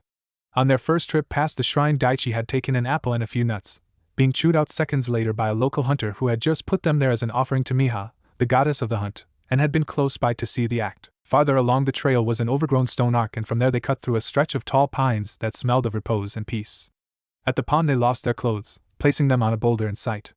Rashi was the first to wade into the water. It was cold to the touch, and he circulated his chakra, heating the water until fine steam curled atop the surface. Once inside, the group of 4 settled against a natural formation of stone reaching into the tarn, reclining their heads. The young woman slid over to Daichi, who spoke and acted as awkward as could be expected.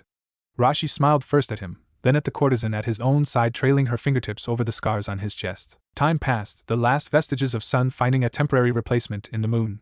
Without moving, Rashi coated stones near the edge of the tarn with lava, making them glow in the night. After half an hour the courtesans excused themselves, rising out of the water, droplets curving down their bodies. They would prepare a late dinner and the beds in the room Rashi had rented, preparing the place in general for what was sure to come. Now sitting alone next to each other in the water, Rashi noticed his apprentice's faraway look that had returned after their female company had left. What's the problem now, son? This'll be a swell night, I promise. Food and women and sake. This is wrong, Daichi said, abruptly standing up. All of it.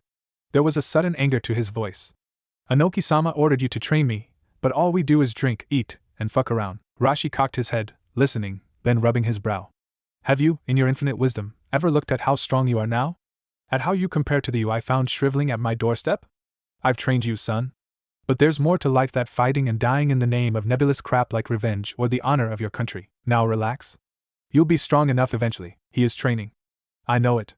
And if I'm not strong enough to kill him, then all this is for nothing. Rashi suppressed the urge to slap sense into the boy. That blonde Uzumaki guy killing Daichi's friend in Wave Country had done a number on him. Losing teammates always did, but day in and day out all Daichi talked of was putting that Konoha boy into the ground, and Rashi questioned whether this Uzumaki even remembered Daichi at all. Life's too short to always think about revenge, Rashi said. Not that I'm against the notion itself, mind, but there's a time for it. He made a sweeping gesture toward the hot water. This isn't it. Daichi grew quieter, less animated. What do you know about revenge? He looked down at the ground. All you do is plow those whores. Rashi couldn't help it. He laughed a deep and vibrating laugh. You know what I contain, don't you? At one point this whole world was my enemy and all I did was shred it to pieces. I've had fathers, mothers, sons, cousins, uncles, friends and everyone else after me for as long as I can remember. I killed them because I had orders, and then others came for revenge and I killed them too. But they got clever and soon they took from me, first this, then that. I returned the favor, of course, and so it went, on and on and on. You will meet that blonde guy again, son. People always meet twice in life. And when you do see him again, unleash all your pent-up hatred on him. Until then, however, take whatever pleasure life offers you. That's the best lesson I can teach you. Shinobi deal in enough misery, as is already. Still seeing Daichi standing, he said, now sit down and stop waving that shrimp you call a dick in my face. He laughed when Daichi rushed back into the water. That boy was too easy sometimes. But the random outbursts of rage excluded, he was good company. Rashi really had spent far too long without anyone to talk to. Paid talkers didn't count. Later that night, when the courtesans had done their job and Daichi was asleep in the room, Rashi sat cross-legged on a boulder outside, puffing on his pipe and watching the red disk light up in the dark with each drag, around him a perfect whirlwind of smoke. The cry of a Kian eagle ripped the silence apart. Rashi closed his eyes. He had almost deluded himself into forgetting these avian royal messengers. The chakra-sensitive bird circled him lazily before swooping down and landing on his shoulder. Rashi unclasped the pouch fastened to the eagle's leg and took out a scroll, then read. The scroll told pretty much what he had expected the moment he'd heard that blasted bird. IWA came calling at last. His apprentice would gobble that chance right up. For a moment Rashi was dismayed. He had begun to take a real liking to this place and the peace and quiet. Eventually, though, a grin slipped on his face. In the end, this was just another act in the game of life and death Shinobi liked to play so much. He had long since accepted every facet of his existence for what it was, and besides, his last good fight had been a while ago.